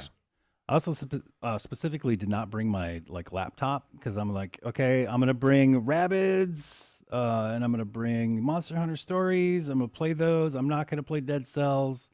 I'm not gonna play Absolver. Just put those away for a weekend, and that lasted a day or so. So I went out for a hunt, to go find like a PC controller. And they've got like those like used game booths and stuff back there, and I went to that one, and I found one actually, not wired, but I did eventually buy one. But there were these cool Monster Hunter figures like down on the bottom shelves or something like that, and I got down there, and it was a whole new level. Like literally, like I'm used to the smell at about shoulder level, head level, but I was down at butt level. Oh boy, People, wash your butts, please. if you're gonna That watch was if you're gonna watch terrible. anything. I immediately got dizzy. I thought I was gonna die inside Wow. of the pink gorilla booth. Wow, Yeah, I did not buy any Monster Hunter figures. That's how bad it was. too stinky down there. It's too stinky down Man. there. PAX can be an experience, an adventure in hygiene. Yeah, saw it For sure. Oh man. Oh yeah, that's. I mean, and there's a bunch of people sick now. Yeah. Yep. I'm sure I'm next, but mine's just gonna be death. Oh Yeah. To this day, the worst flu I ever had was directly after a PAX East. Oh, really? There was one year that Sickest there I've was ever swine been, I flu think. at PAX Yeah. Prime. Yeah. and- Yeah. Yeah. gross. But some weird diseases that go Yep. around. I remember reviewing a Halo game with what turned out to be swine flu Nice. at an event. Wow. They had a review event like right after PAX Gross. here in town. What else did I see? I walked by the Rathalos figure probably about 8 times Yeah. at the Capcom Big old booth. statue. Yeah, I actually didn't. Yeah, I didn't play any Monster Hunter World or Yeah. like What's a Dragon Ball Rathalos? Fighters. That's Rathalos, King of the Skies. the Apex Predator In Monster Monster Hunter. He's amazing. A He's fan really favorite, cool. I understand. Yeah, he's been a staple in pretty much all the games. So. I thought it was a Pokemon. No, but You said- Sounds like a book. I can't talk about Monster Hunter Stories. Hmm. Really, yeah. You said there's a demo out. You said you brought Mario and Rabbids. Yeah, I brought it, and then I watched the intro. Okay. and then that's What- as far as I got. What do I need to know about traveling with a Switch? Making sure it's powered up. I would get a case. Yeah, full it's- Yeah, I'm definitely gonna mine- get a hard Mine case. dies in sleep mode. Okay. Like there are definitely cases where I pull it out of the Right. case where it's supposed to be protected and Okay. not waking up and all this other stuff, and the battery's just dead. Because I built an Amazon list like 6 long over the weekend of like every accessory I could possibly Oh, think okay. of for that thing. I was like, I should get a Ethernet adapter for it and maybe a Yeah, USB-C charging a battery. yeah. There you go. In And which glass, case, if tempered you glass need- screen protector. Like I just If you use the external accessorized like a- battery, remember the charging port's down at the bottom. Yeah. So if you use it with the kickstand mode, you're not going to be able to charge Yeah, it. yeah. So they do make stands that like raise it up a little bit, Yeah. so you still have access to that. Bottom there port. is an obscene amount of information to know about charging that thing portably. Yep. Like there's multiple types of USB-C charge cable. Right. Some of them can transfer more power than others, which affects like how fast it charges or if it can charge. I remember seeing some cases around launch of like people plugging it into a laptop, hoping it would charge, Yeah. but then it turned out to just charge the laptop, like it was stealing battery from the Off the Switch. Switch. Yeah, That's amazing. Oh, that's messed up. What else did I play out there? Oh, Battle Chef Brigade. yeah. I saw that name going around on. Yeah, this Twitter, I is think. oh man, it's hard to explain because it's a mix of different things. There's a match 3 component. It's set in the world of like you've seen like Iron Chef with like these really like corny, over the top cooking competitions. This is like a fantasy version of that. So there's the cooking component, which is like a match 3 kind of gem game. But those like the gems is actually your ingredients for food. And the way that you go out and get ingredients is to go out in the world, and then it becomes like a platform brawler. Huh. And you go out and you kill enemies and pick Okay. up stuff out there. So so you're upgrading, skills for your hunting, as it were, and then skills for your cooking. So since it's a brawler, you go like punch an oil drum and a chicken comes out. Not necessarily. You would actually punch a little tiny puffball chicken. You get okay. chicken from that. But yeah, there's deadly enemies out there, and there's also plants that you can just pick up. But it's an interesting blend of those two concepts. That sounds for cool. sure. Yeah. That's neat. I don't know if it's like super strong on both fronts. Like it's trying to do maybe too much, but I wouldn't expect a ton out of like the combat or even the puzzle elements. But as a package, it's pretty damn cool. I liked it. What else did I play? Way of the Passive Fist, which is a 2D brawler in the realm of like Streets of Rage, Final Fight. But you're a pacifist, hence the passive fist. Okay. That's the play on words there. So instead of punching, you're actually doing parries and blocks and dodges and stuff. And once you've like tuckered out your enemy, then you can just kind of like push them over. Huh. So that's kind of the hook with that game. Yeah. And it becomes kind of like a cool like rhythm game as Okay. well. So Yeah. it's really, really easy at first, when you've just got like one dude to worry about, but then you start getting like 3 or 4 and they're all coming towards you. And yeah, it becomes pretty hectic. It's cool. They had a arcade cabinet that they built themselves, kind of showcasing the game. But I think it's going to be out on consoles as well. Cool. The other one, I got to pull up the name here. Away. Journey to the Unexpected. First person, cartoony dungeon crawler with 2D characters. Like they're heavily animated. They're really well animated. So like Wolfenstein first person, like Kind they're of, kind of always yeah. pivoting to face you because Yes. they're flat 2D. Yep, exactly. And the effect works really well. It was definitely like one of the best games looking, aesthetically that I saw there. And it's got like a really, really good intro to it. It's all anime style, like an old like 80 or 90s. Like it follows that formula really well. I think I might have seen footage of this. Totally. Yeah. Go out and check Yeah. the trailer, and I think you'll be sold. Yeah. But yeah, I played it, and yeah, It's basically like an anime first-person game. yeah, Yeah. yeah. But yeah, with the world being 3D, but Yeah. it's like still kind of cell shaded. But Yeah. the 2D like player character models and stuff are different than like the the environment. But the enemies are all in 2D as well. Yeah. It's really effective. It's super striking. That is pretty badass. It's your thing. Yeah. That's the fun part of PAX, just going and finding a bunch of little games you never heard of. Yeah, exactly. Instead of waiting in line for like Battlefront or Yeah, something. luckily, I've played like Monster Hunter and Dragon Ball Fighter, so I didn't have to wait in line for that stuff. So I just kind of went out and found stuff that I was interested in, Yeah. that looked good to me. That's cool. Yeah, lots of good stuff. Yeah. Cool. Matt Rory, you got any games you want to talk about before we move on? Desk.com customer support interface. Oh, That's what yeah. I've been playing for like last week. Again, we have It's a like, sale. it's like an RPG. Yeah, I wish my stats would be really high right now. We do have a sale going on, premium sale till the end of the week. I've been trying my best to get through all the support emails. There have been a lot of those. I apologize if I haven't gotten back. I tried to clear them all on a Friday as much as I could, but then there's a lot more stacked up over the weekend. But apart from that, WoW had a new patch last week, I think, 7.2. Return to Argus. You're running around doing quests like with Illidan now, who's come back to life. I forget. How many times has he been killed? He was in prison for 10,000 years, and you That's defeated, roughly how long WoW has been out at this point. re-prisoned at the end of the first expansion, the Burning Crusade. Now he got popped out again by Gul'dan, I think, and and then he got freed. I don't know. He blows up a Naru at the beginning of the thing. It's pretty cool. What is he talking? Doug, Anybody? Got a doctor in here. But I've played that. I've only had like 2 hours to play that. I've been trying to play Prey 2, which I got on the last Steam sale a few weeks ago. That game looks great. That's still working out for you? Yeah, it's really fun. The story doesn't really do much for me because there's not much to it yet. I've played maybe 10 hours, and it's still kind of once you get past that big reveal at the beginning where you're in a synth booth or whatever, and then it takes It's a really strong opening. Yeah, it's cool, but then it takes forever to get in. I've had multiple people have told me there is a lack of payoff in that game. That I'm fine with it. It's frustrating. The gameplay enough is so close to like what I mean, nothing will ever be System Shock 2 just because the story in that game was fantastic. Like once you find that Shodan reveal, that whole room drops away. That Like, that Shodan reveal is yeah. top like 3 best moments in games that know. I've ever like. Holy shit! But the gameplay is strong enough to. And somebody recommended like the first thing you should do is get Necropsy, and then you can make as many of those neuromods. You can make a huge amount of them. You can the stuff you pull out of the mimics. You can take that to a recycler and get exotic matter for. Oh wow! Which you can make neuromods with. Yeah. Wait, does that mean you can just get every upgrade in the game? So far I've made. Or am I mistaking neuromods for something? Neuromods are the ones do? Those get you skills. Yeah, right. Yeah. So, So far I thought I assumed there was just a finite number of skill points in the game. Yeah, you But I can. guess not. You can definitely run around and kill mimics and get more exotic matter. So It's you not. can grind that stuff out. I haven't had to yet because by the time you get the recipe for neuromods, it's in psychometry somewhere or psycho whatever the psycho place is.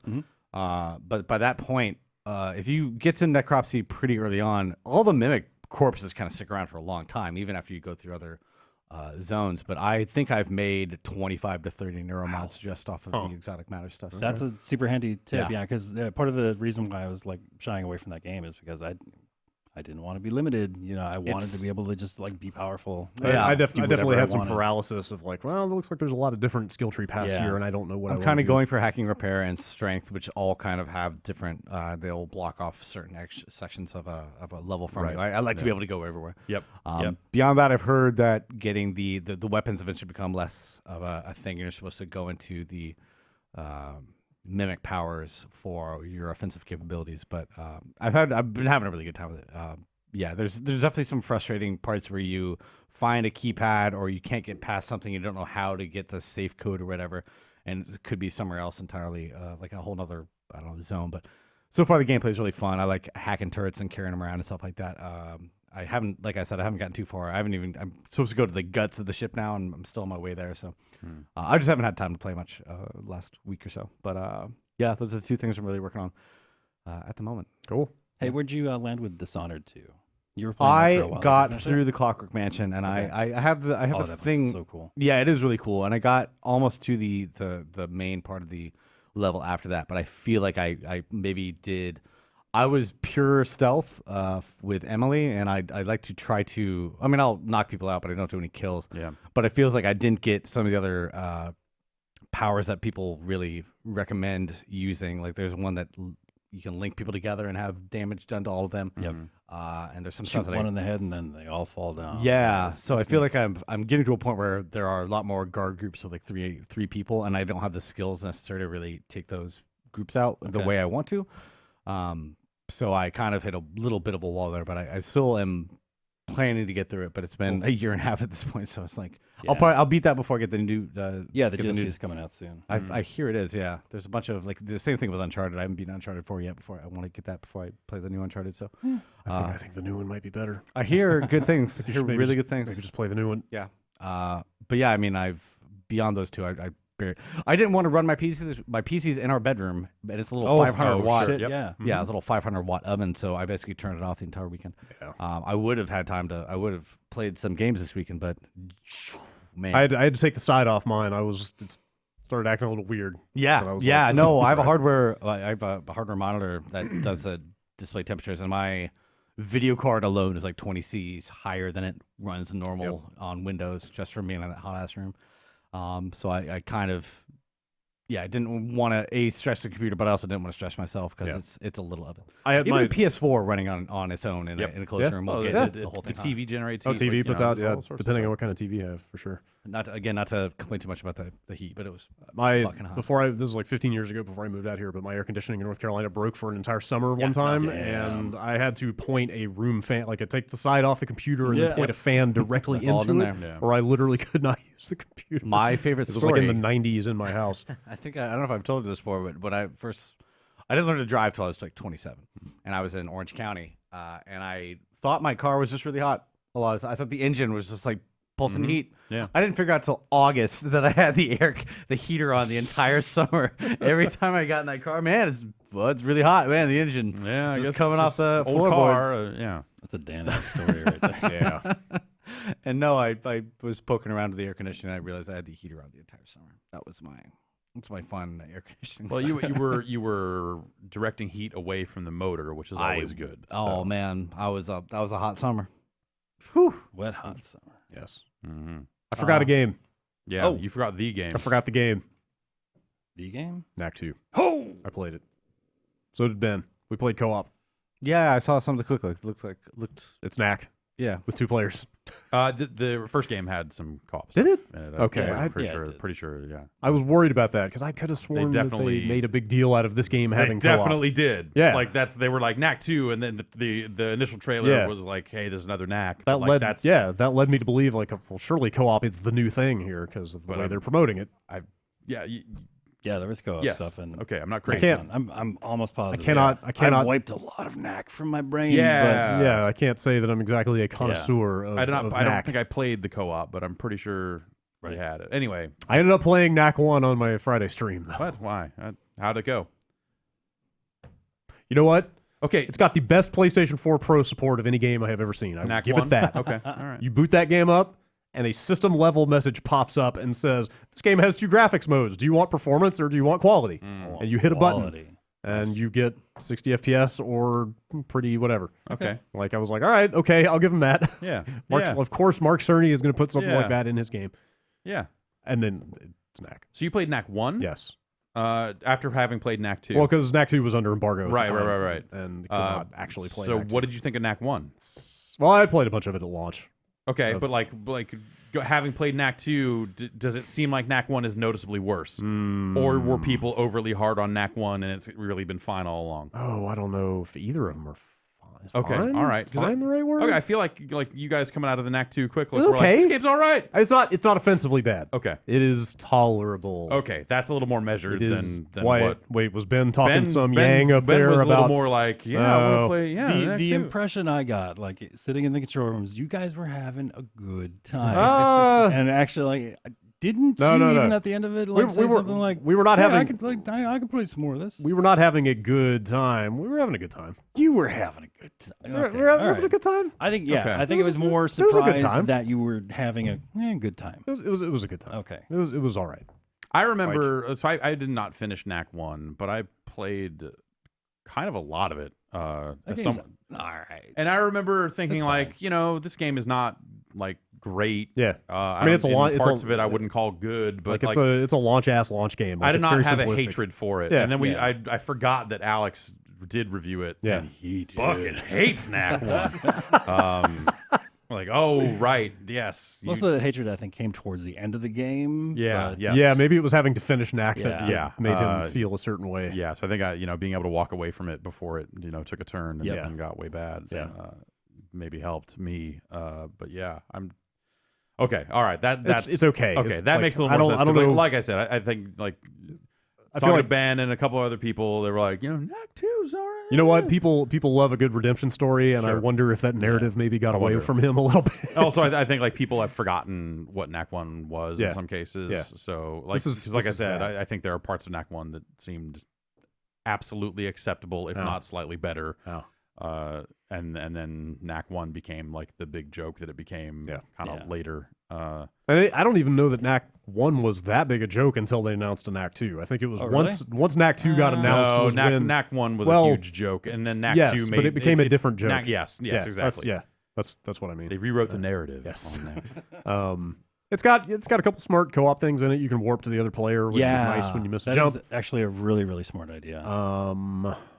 Like midair, you can Yeah. warp Yep. and stuff. Yeah, save yourself. At any even time. from off screen. So if you've also, got somebody you just- that's like having trouble with platforming, Yeah, you like you you have one can- person just go through it and Yeah. then have the other person warp to if them. you were to say be playing with a young child who cannot Right. handle all the platforming, they Yeah. could just hit the trigger and warp to you. Mhm.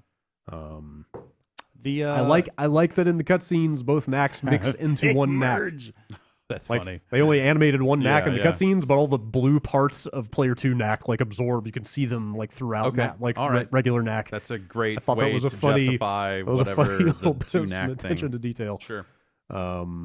I Not didn't- so forgiving with the checkpoints, from what I noticed. Yeah, if you guys, we missed a couple. I wasn't that well, bad. you missed something like during a We missed a quick time QTE, event. We had yeah, to repeat a and had to cutscene. go and, like yeah, go. Okay, all right. I thought that was a Um, big issue, but if you don't, yeah. I don't know. whatever.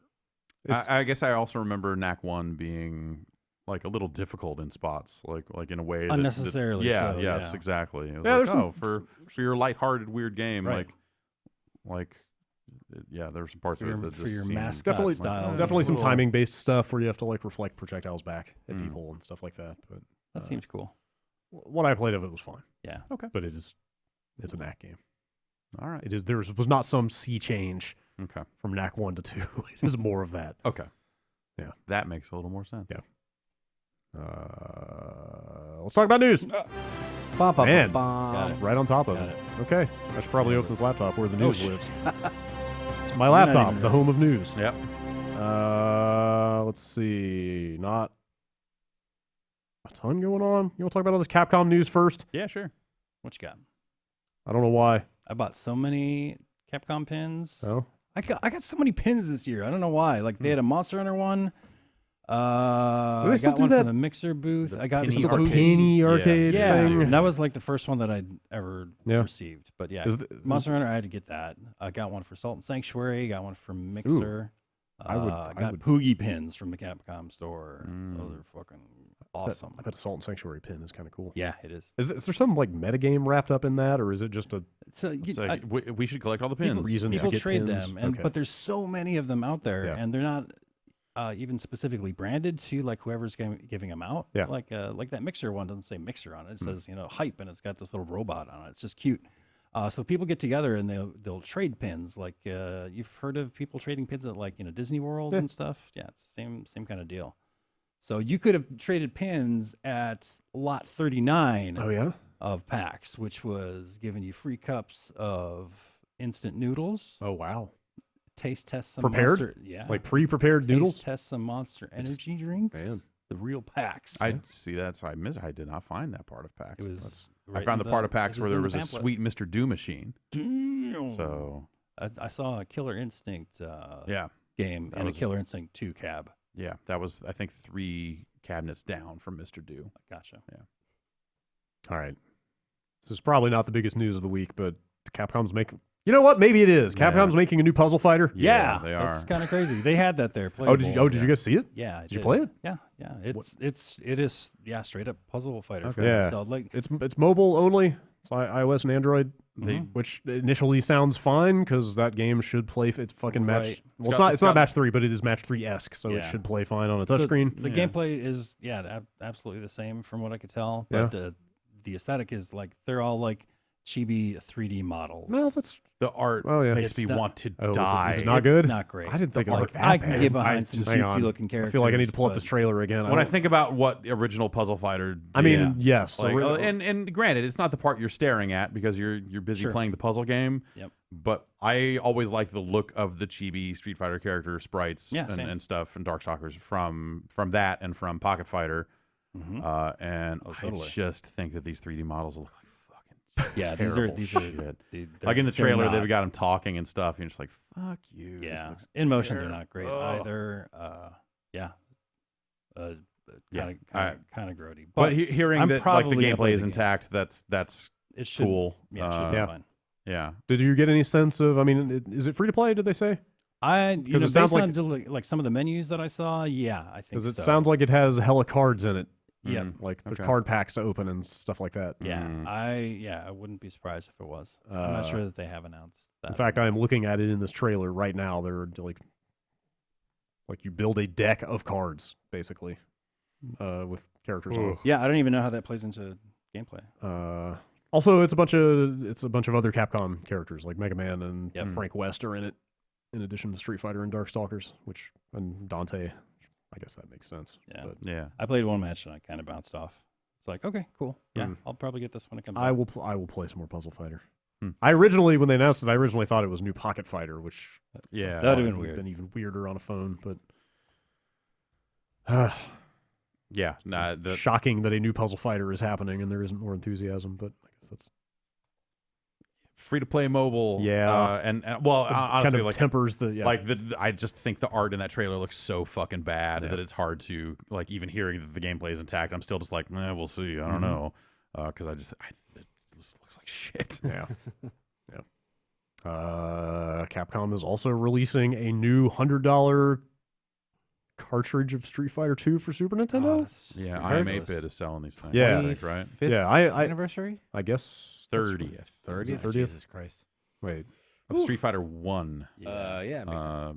huh? Right? Is that what it is? I'm trying to Oh, find. now I'm confused. I want to say 35th, Hang on. but No. Street Fighter 1 would have been Yeah. like 87. late 80s. I okay. thought Oh, okay. wasn't Not Street Fighter that old. Wasn't Street Fighter 2 92 though? Not Which that would late. make this. No, yeah, you're right. This says 30th. Sorry, Okay. Yeah. 30th anniversary of Street Fighter. Yeah, like Yeah. of the franchise existing. I'll make So all that Street Fighter 1 nostalgia Right. everyone's got. Yeah. Capitalize on that with a re-release of Street Fighter 2. Here you go. Yeah, it's well, whatever. To be fair, Street Fighter 1 is not a great game. No, it's not. So this is just a Super Nintendo reproduction It's a card. Well, it's a repro. There's a lot to it. Yeah. So Yeah. it's just like I guess start with the game. Like the software is the game, right? Like it's not the Super Nintendo version of Street Fighter 2. There's nothing changed It about is it. a repro. Okay. They've come out and said it's a repro. It is not them busting open existing copies of the game and just putting that into a new shell, Okay. which is how I thought that they would have done. It's Really? weird. Yeah. All right. Yeah. Anyway, super cool red case. I Sometimes Or a green case. For Yeah. So like so 1,000 of them. so they're only putting out 5,500 of these things. 4,500 of them will be red, and 1,000 will randomly be glow in the dark Blanca green. randomly. Yes. Fuck Yeah. you. No idea what you're getting until you buy it. Fuck you. No idea what you're getting until you pay $100 for No this shit. SNES copy of And you Street have Fighter to 2. open it up to see what's Yeah. inside. Yes. Like why would you would open it and you might end up with this green? how many people are going to open this up Translucent realistically? cartridge. Zero. It's a fucking repro. Who cares? Yeah. Like it's not like it's How some are they- original. Like it's this artificial rarity bullshit. Like How- this thing is fucking lame. How are they charging $100 for this thing? Because they're only making. They said they're 5,500 of packing them. in some like retro goodies. Yeah, I there's don't some even other think they there's some other specified stuff what in the box or whatever. else is in there. Foil stamped box, premium instruction manual. Oh man. That's what they say. Apparently, this is the first release in the Legacy cartridge collection from I Am 8-Bit. Oh, so there's more coming. So they're getting into the repro business. Yeah, which I didn't even know was a business. Man. Typically, it is an illegal business because it's people Well, selling yeah. fucking bootlegs of Neo Geo games on eBay and shit like that. Or like there's some Game Boy Advance games that have become really rare, but people have made. Repros, Yeah, they've done runs of them. But then there's also And- like, the limited run stuff that is like, totally. Yeah, I mean, and that's a different story, right? Yeah. I mean, that's like, hey, with this digital game, we've decided to do a physical run of it. Like, Right. that's fine. I guess whatever. I'm But- thinking it more in that sense. than, Yeah. like, Whereas some I of look the at this and go illegal repros out like, there. hey, congratulations, you made a bunch of fucking bootleg SNES carts. Like, way to go. The idea that this would be $100, like this just seems like an utterly valueless thing, and they have to put the fucking like the warning on it. Okay, you're gonna get to that, and I thought I was being taken for a ride because it sounds too crazy to be real. But is it real? Since you did that. Should I just read it? No, I don't think it's real. I think this is like when you're making repros, you don't give a fuck and whatever. But when you're Capcom and you're scared of everything because you're Capcom, So it is a legit warning. Then, you think? I took it as a legit warning. I mean, don't it think is- I don't think it's actually going to set your Super Nintendo on fire. But it's not a joke. Like they're issuing this warning for real. I assume What is so. the If it's a warning? joke, it's a bad joke. I'm gonna- I don't. Please read the warning. This is actual fine print at the bottom of this webpage. Warning: use of this reproduction game cartridge on the SNES gaming hardware may cause the SNES console to overheat or catch fire. The SNES hardware is deemed a vintage collectible, so please exercise extreme caution when using the product and make sure there is a fire extinguisher nearby. How is that vintage? Yeah, 90s. That is Well, of no, a I mean- vintage. It also says use of the But it's product is not at the from sole that risk of era. the user. Like, it's a brand new reproduction. Haven't they had 25 years to figure out how to reproduce a SNES cartridge without it setting a fire? I don't think that this is an actual problem. I think this is like lawyers like going, no, you need to put this on there because we don't have the Nintendo seal of quality and all this other stuff. And oh god, like this is just Capcom probably being. I think it's kind of facetious. Like this game is so hot, it's gonna melt your. I don't take that at all. It does not from read this. like it is. It's got legalese in it. Yeah, but this is like whatever. Like it is an incredibly common cartridge. Yeah. Like if you want to own a SNES Street Fighter 2, how much are they on eBay? Peter Brown was incensed by this. I am fucking, and I am as well. I think this is Like, he was- just awful. like just talking about the ubiquity, of Street Fighter 2 carts. Like how the hard is it to very go? idea that they would reproduce them, Like one of the highest selling SNES games of all time. yeah, like fucking what? Like, not hard to go find a cart for a if you really want one. I bought. We did a thing where we were buying lots of Super Famicom games and Famicom games where it was like $100, 100 carts. Yeah, I remember that. And there were like 3 Street Fighter 2s in there. Yeah. $4 $4 to get a real, genuine, actual article. at a minimum.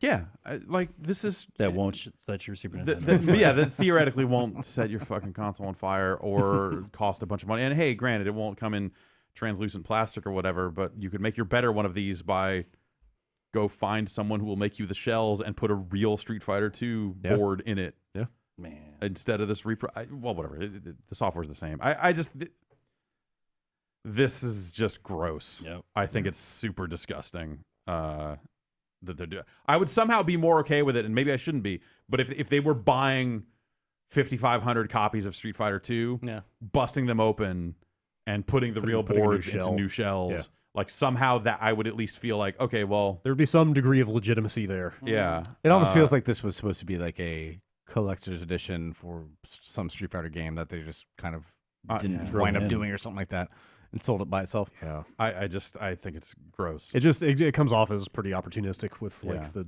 SNES, NES, and SNES classics blowing up and like just kind of collecting becoming a bigger thing. Right, but isn't Street Fighter 2 also on the SNES Classic? Yes, I believe. Yeah. I believe that is. That's cheaper than this. Not the original Street Fighter 2. It's Super or is it Turbo? I think it's Super. I mean, think it's the regular original Super. Street Fighter 2 SNES is not the one you want anyway. Yeah, totally not. It's probably the last one I you would want. want Turbo, but I understand Super is, like very popular. People like the awful announcer, and all the voice changes they made. Was that announcer ever in any other Street Fighters, or was it just in Super? It's just in Like it's not the guy from Super Turbo. it's not the guy from Alpha, right? No, No. Definitely a different guy. Okay. Definitely a different guy. or a different voice. I mean, I don't Yeah. know who the voice. Yeah. Who's actually doing it, but One very talented man. yeah, all along. He could say things like "round," really well, and Right. but also face it straight, like all this other stuff. Go for broke. Yeah. Does anybody ever track down the original Street Fighter 2 announcer guy? It's me. Oh, wow. Wow. Yeah. Can you finally clear up once and for all if you're saying Thailand or that land? It's that land. Okay. Yeah, I actually did it. That land. That land. My cousin back in the day, I think he was just trying to fool idiot kid me. He insisted that the announcer was saying that land because they didn't want to imply that the bad guys came from any specific country. Yeah. And, Nice. paint that country in a negative light. Yeah, they only did that for the home version. In the arcade, it said Thailand, and then they realized, like, hey, that's really insensitive to people in Thailand, so I told him he was full of shit at the time. smart. But in the back of your head, you were like, he wouldn't I wonder. He wouldn't I mean, it accept stuck it. with you. You've been wondering to this day, and I'm finally here to clear it up for you. Yeah. He was right all along. Yes. Yeah, this I Feels like it's missing the point. it feels very misguided, Yeah. and opportunistic, Yes. and repros I think are a weird thing anyway, and I think there when repros are done, I don't know, man. It's like there are some nice repros of actual rare games, and in those cases where the rare version of the game is incredibly hard to get and all this other stuff, I see why someone might be willing to settle for a lesser article if it is like well produced. And there's been some PC Engine stuff that has been re-released, and they do nice J cards and all this other stuff. And you're like, okay, I guess I see why someone might be into this, even though it's like you're buying a bootleg copy of a game. Like at some point, if people you're that are buying it, they're not going to be playing it. They're going to be displaying it. To I mean, I guess I that's guess, where they're coming yeah. at it from, is that they see it more as like merchandise or a Yeah. collectible than as an actual like delivery mechanism for a video game. right, and I can get behind that. I've collected Kind of in the same stuff way they from put time out to all that time, res but it's merch like, last year and stuff like that. But like that was all like custom. Just buy a fucking Street Fighter 2 cart.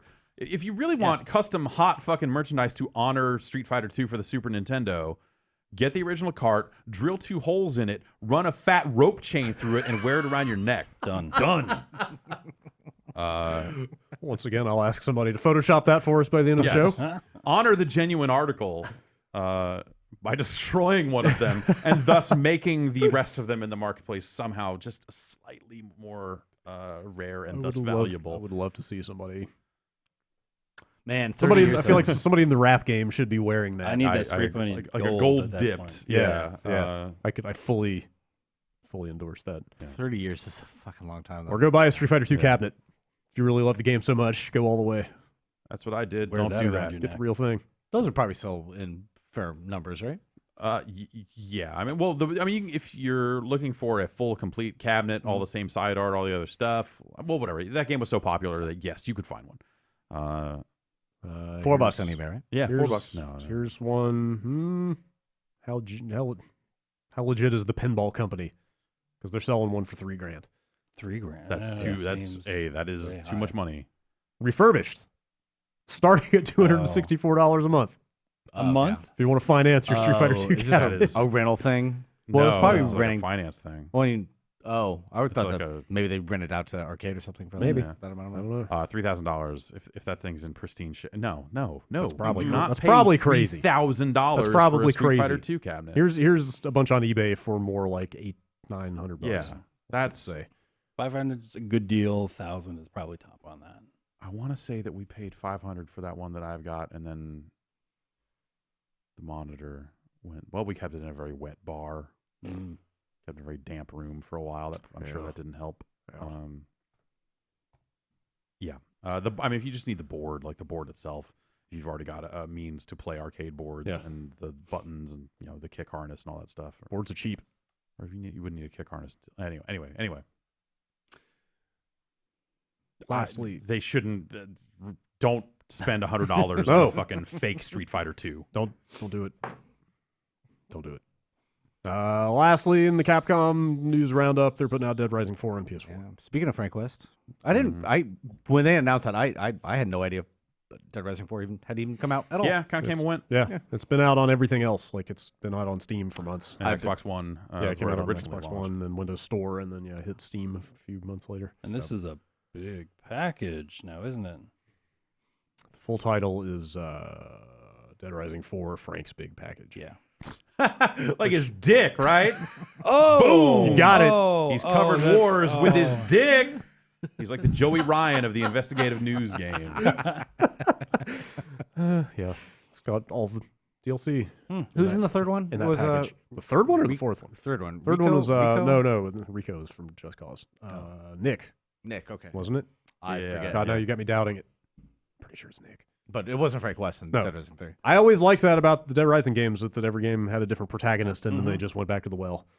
Hey, Frank West is, somewhat popular. That's I true. guess. Yes. Made a movie out of Yeah. him.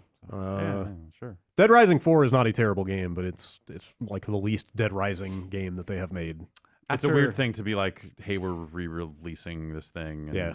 And I mean, it we're sounds- trying to keep it going. And this DLC or this content will come to the other platforms as well. It's not Yeah. like it's PlayStation exclusive or anything like that. Right. Yes. After Dying Light, I just had It's a hard a time. it's a free. Actually, that DLC free, is a free yeah. update on the other Huh. versions. Oh, cool. Good.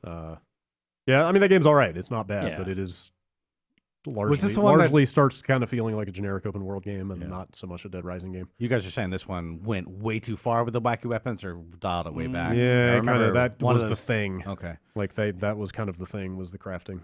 But I mean, it just lost. Like it didn't have the weird time mechanics and stuff like that. Oh, which wow. it just became like a generic open world game. Remember Dead Rising 3 had the option like adventure mode, like Yeah. everything took 10 times as long as it should. They were- It was kind of nice. Yeah, they were already getting away from that stuff. Kotaku's got a scoop on the first Destiny DLC. I don't know if you guys saw this. First Destiny 2 DLC. But yeah. No, House of Wolves. Okay, all right, let's It's hear coming about out. Oh no, I'm sorry. It was God fuck. No, Dark Below was the Below. first. Okay. God damn it, I already fucked it up. It Shut was gonna this be podcast down. it was gonna be such a funny joke, and then I got the wrong DLC. But like And now it's ruined. Most people would not have known, and it would have worked. Just go back and do it again. Damn it. But the people who would have known would have All been right. like, "That guy's faking." Can we do another read on this? Yeah, go Jason. for it. Take In two. 3, Take 2. two. So Dark. No. Yeah, Jason Schreier continues to pump his sources at Bungie, apparently, or around Bungie. I don't know. And he says, yeah, the first Destiny 2 DLC will be out in December, and it's called The Curse of Osiris. And it's going to be set on Mercury. Isn't Osiris the guy, the wire dude plays Osiris? Is that The who, what? What? what's Osiris, you mean in the Destiny lore? who is Osiris? They've referred to. Yeah, he's never- Osiris, he's but never there's been in no, the game. I thought he was. Trials of Osiris was the big crazy 3-on-3 multiplayer mode from the first game that would roll out every few weekends. Never played multiplayer. And if you got 10 perfect rounds in a row, you could go visit like an exclusive space on Mercury that there was no other way to get to. That I sounds... never even fucking tried because who wants to Yeah, I don't want to play that much multiplayer. who wants to bang their heads against multiplayer that much? But this thing sounds promising. It's going to have, according to these sources, it's going to have a full patrol open zone thing attached to it, which is already more than any DLC in the first Destiny had. I'm sorry. Taken King had that, but that was a $40 add-on, and this presumably will not be $40. Well, the idea that they're releasing that type of add-on content so soon after launch actually makes me really start to wonder about the quantity of content in Destiny 2 Don't say that. base game. Don't say that. Don't. I've had a few conversations No. around that stuff. Okay, well, I don't know who you've talked to or what they said, but I do know a bunch of stuff leaked onto Reddit over the weekend. Yeah. And I didn't look at any of it because I didn't want to know. Mm-hmm. You know when you're playing Destiny 2 that you're going to be for the long haul. But I did see some people not happy about something. I'm curious about the Okay. length of... It left me wondering about the quantity of content in the game a little bit. Oh, no. Now, we know that We'll see. It feels like they've learned so many lessons. Yeah. Oh, no. the PC version's 6 weeks behind, but is the DLC stuff going to be According to... I don't know if it's in this story. I mean, again, this is all leaked. None of this is confirmed. Or maybe this did get confirmed. I saw somewhere somebody saying that somebody had confirmed that once the PC version is out, all the DLC will hit all platforms at the same time. Okay, good. So that's not a concern. Get my WoW tokens ready. Fuck, man. Really? I mean, I don't know. It was a very indirect conversation I was having with someone. Okay. Is it someone who would know? Yeah. Okay. Or be in a position to know someone who knows someone or know directly. Okay. I didn't pry too much deeper than that.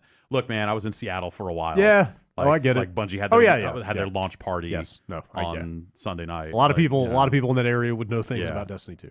Yeah. The director looks like it has at least as many like planet slots as the first game did, et cetera, et cetera. So Yeah. I assumed quantity of content would not be a problem.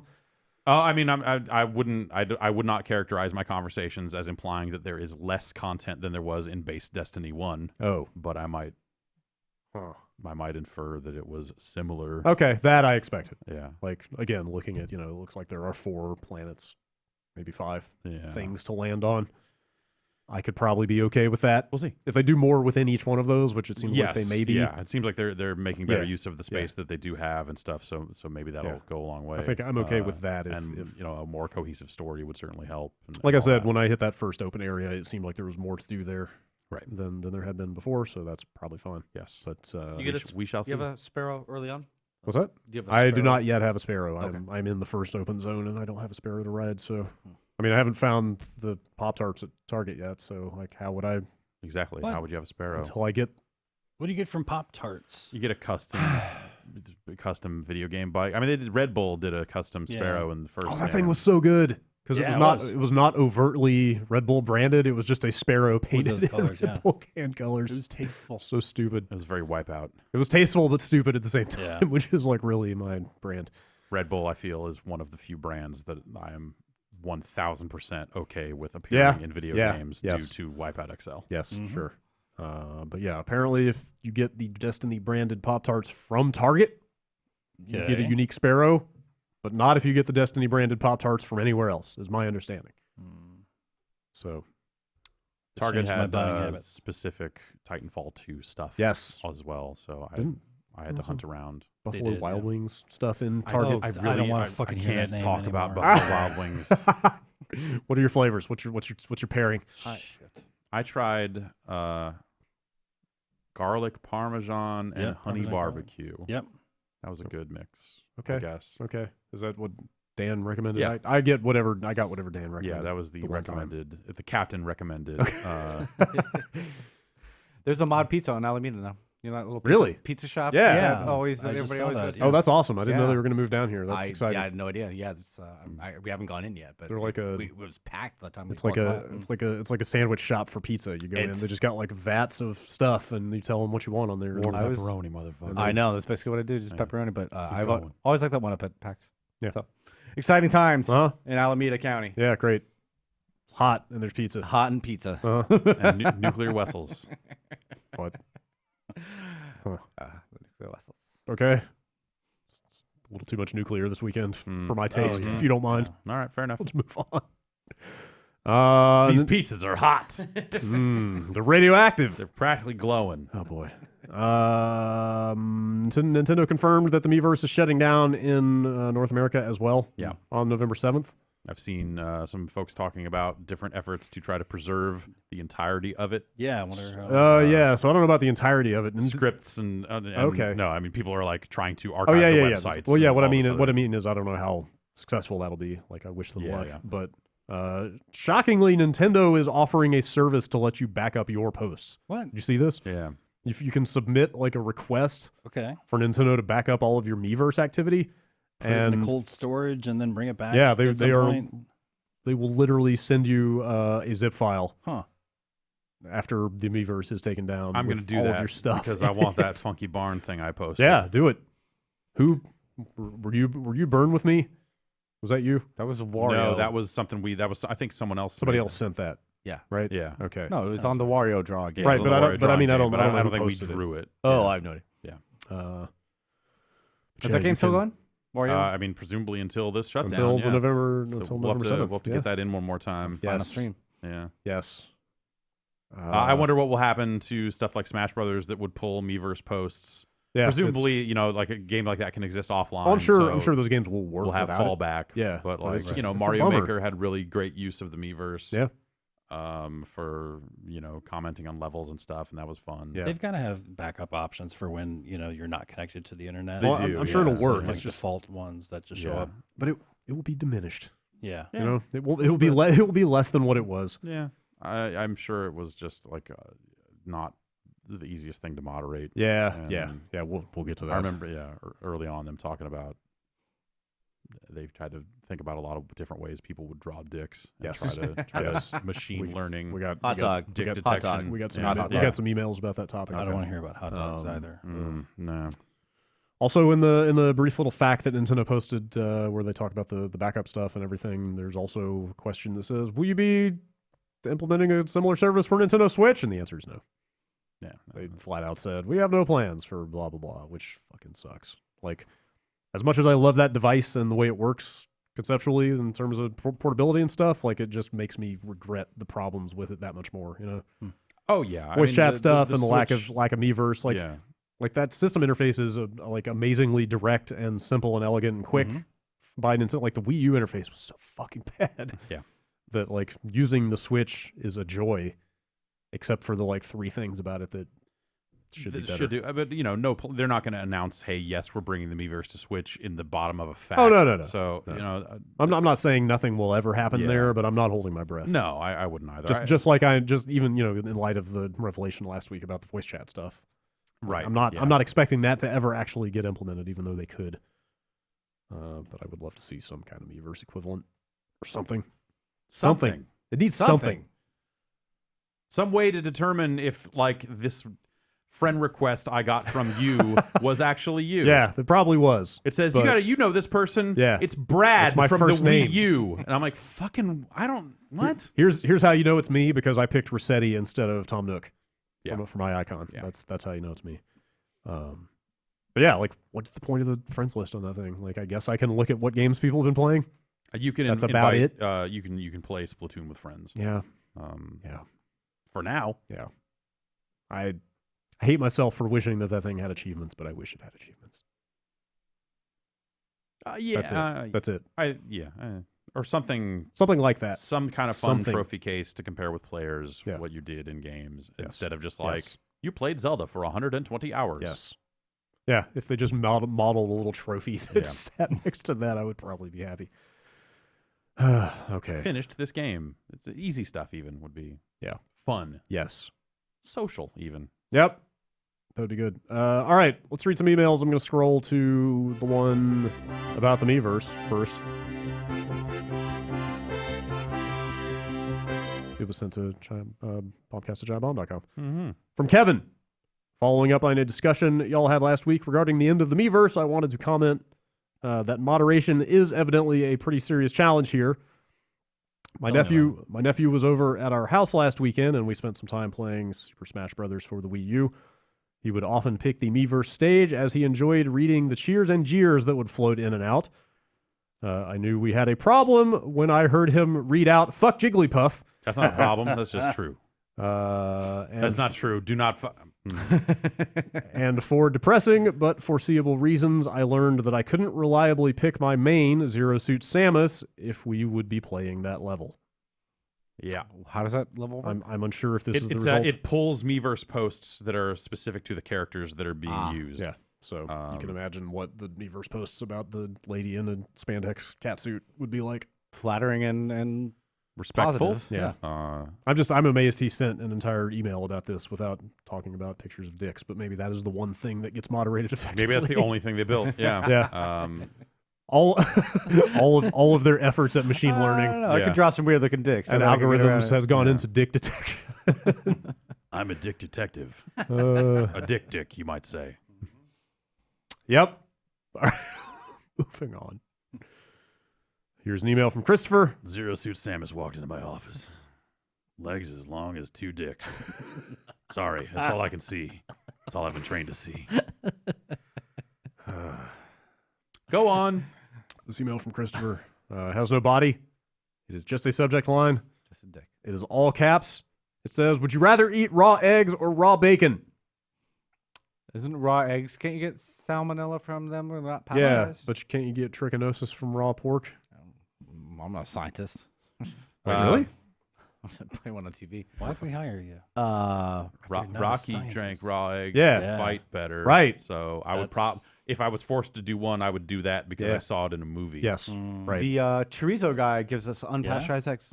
You can leave them out. Like they just leave them out on the counter. Like as Huh. long as it's not pasteurized, it doesn't matter. You can just put them in the fridge at some point. Yeah, Huh. it's I don't know how eggs work at all. No, so I don't. I don't it's a trust that. mystery, I don't yeah. eat those eggs. But straight from the farm, it's like in a white panel van. It shows up. It's like, yo, big farm round of eggs. fresh. Farm fresh to you.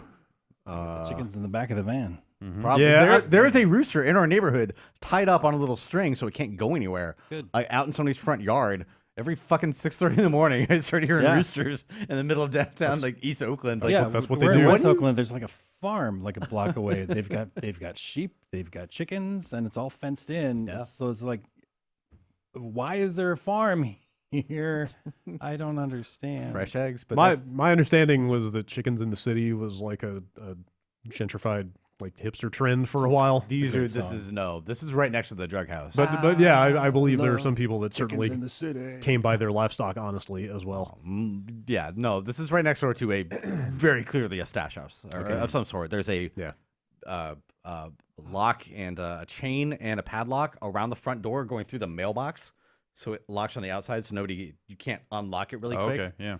All the windows are A1 metal gates on them, but also Okay. boarded up with these weird kind of like silver reflective stuff. Yeah. It looks like it could be a grow house, but nobody bothered growing marijuana in downtown Oakland. There's plenty of easier ways to do that. But Yeah. I'm fascinated by it. Everything about Yeah. my neighborhood fascinates me. Anyways, roosters. Why would you want a rooster? Why not? I mean, just a rooster? Do you need to have what's an that- alarm? What is that going to do for you? Rooster's not going to. Why have a dog? Why have a cat? Why have anything? This is They're not a pet. cuddly. You can spend quality time with those guys. Not a fucking hang out with a rooster. rooster. You know, you make Fuck friends no. with a rooster. But feed just it. a rooster and not a chicken or whatever the female chicken. What's the female chicken I called? think it's It's called a called a chicken. I think it's called the chicken. Pretty sure that's the name. I don't. Again, not a scientist. All right, fair enough. Not a taxonomist. True. Man, yeah. I used to A hate wind hen, chimes, perhaps? but now I hate roosters more. In terms of stuff that my Right. neighbors have that annoy me, wind chimes used to be number one. Roosters now. We have some squawky birds in our neighborhood, but no roosters. I would be okay with a rooster. You could hear a rooster and wake up and go, Yeah. "Ha, It's time to get up now. Our next door neighbors had one, and till they didn't. Every morning is that thing your would- way of saying that you handled the problem? I wish I personally? would have handled the problem, but I think they Thanksgiving did. I just rolled wanted around. to like Yeah. partake. Delicious. Let's see here. How about David from Severna Park? Yes. I don't know where that is. Does that ring any bells? Severna Park? Back Severna into the Sounds left. Pennsylvania. Okay. I'll go with that. I'm guessing. Outside of Des Moines. Subject line of this email is, "Sorry for being nosy, but I must ask you a question." Mustache-you? A few weeks back, Jeff mentioned a scenario in which Bowser would have two mustaches. He then stated that because of two mustaches, he would have two mouths. Does Jeff really think that a mouth makes the mustache? Surely it is the nose that goes with the mustache. Is Mario not defined by his bulbous booger blower and mustache? Please address. I cannot get those out of my head. Yeah, I wonder. I feel like you kind of need to have. It's a lip. I mean, Doesn't the mouth determine the shape of the stash? Yeah, kind of. Kind You know, of. it's conformed to your upper lip. It just Let- kind of lives under your nose. I'm Yeah. thinking in like a sense of eyebrows. I mean, like when you they got sell two the eyes. glasses, it is a fake nose and mustache and not a mouth. that's a so good I point. guess there's that. Uh. But that is as much as I ever want to think about that topic. Okay. All right. That's all the answer you're going to get then. Let's see. This question comes in from Ann in Oklahoma. Hey guys, I remember in 2011 you had a controversial discussion about cheese on pie. After a few years and some new additions to the staff, what are the current views on apple pie with cheddar cheese? I thought about sending in an apple pie with cheese until it was mentioned that some fan mail might sit around for a while. That's true. Actually, you probably should have held this email until Ben was here to render his new hire opinion on this thing. Why not apple what's- cheese on a pie? I Apple cheese on a- I don't want cheese on a pie. Neither do I.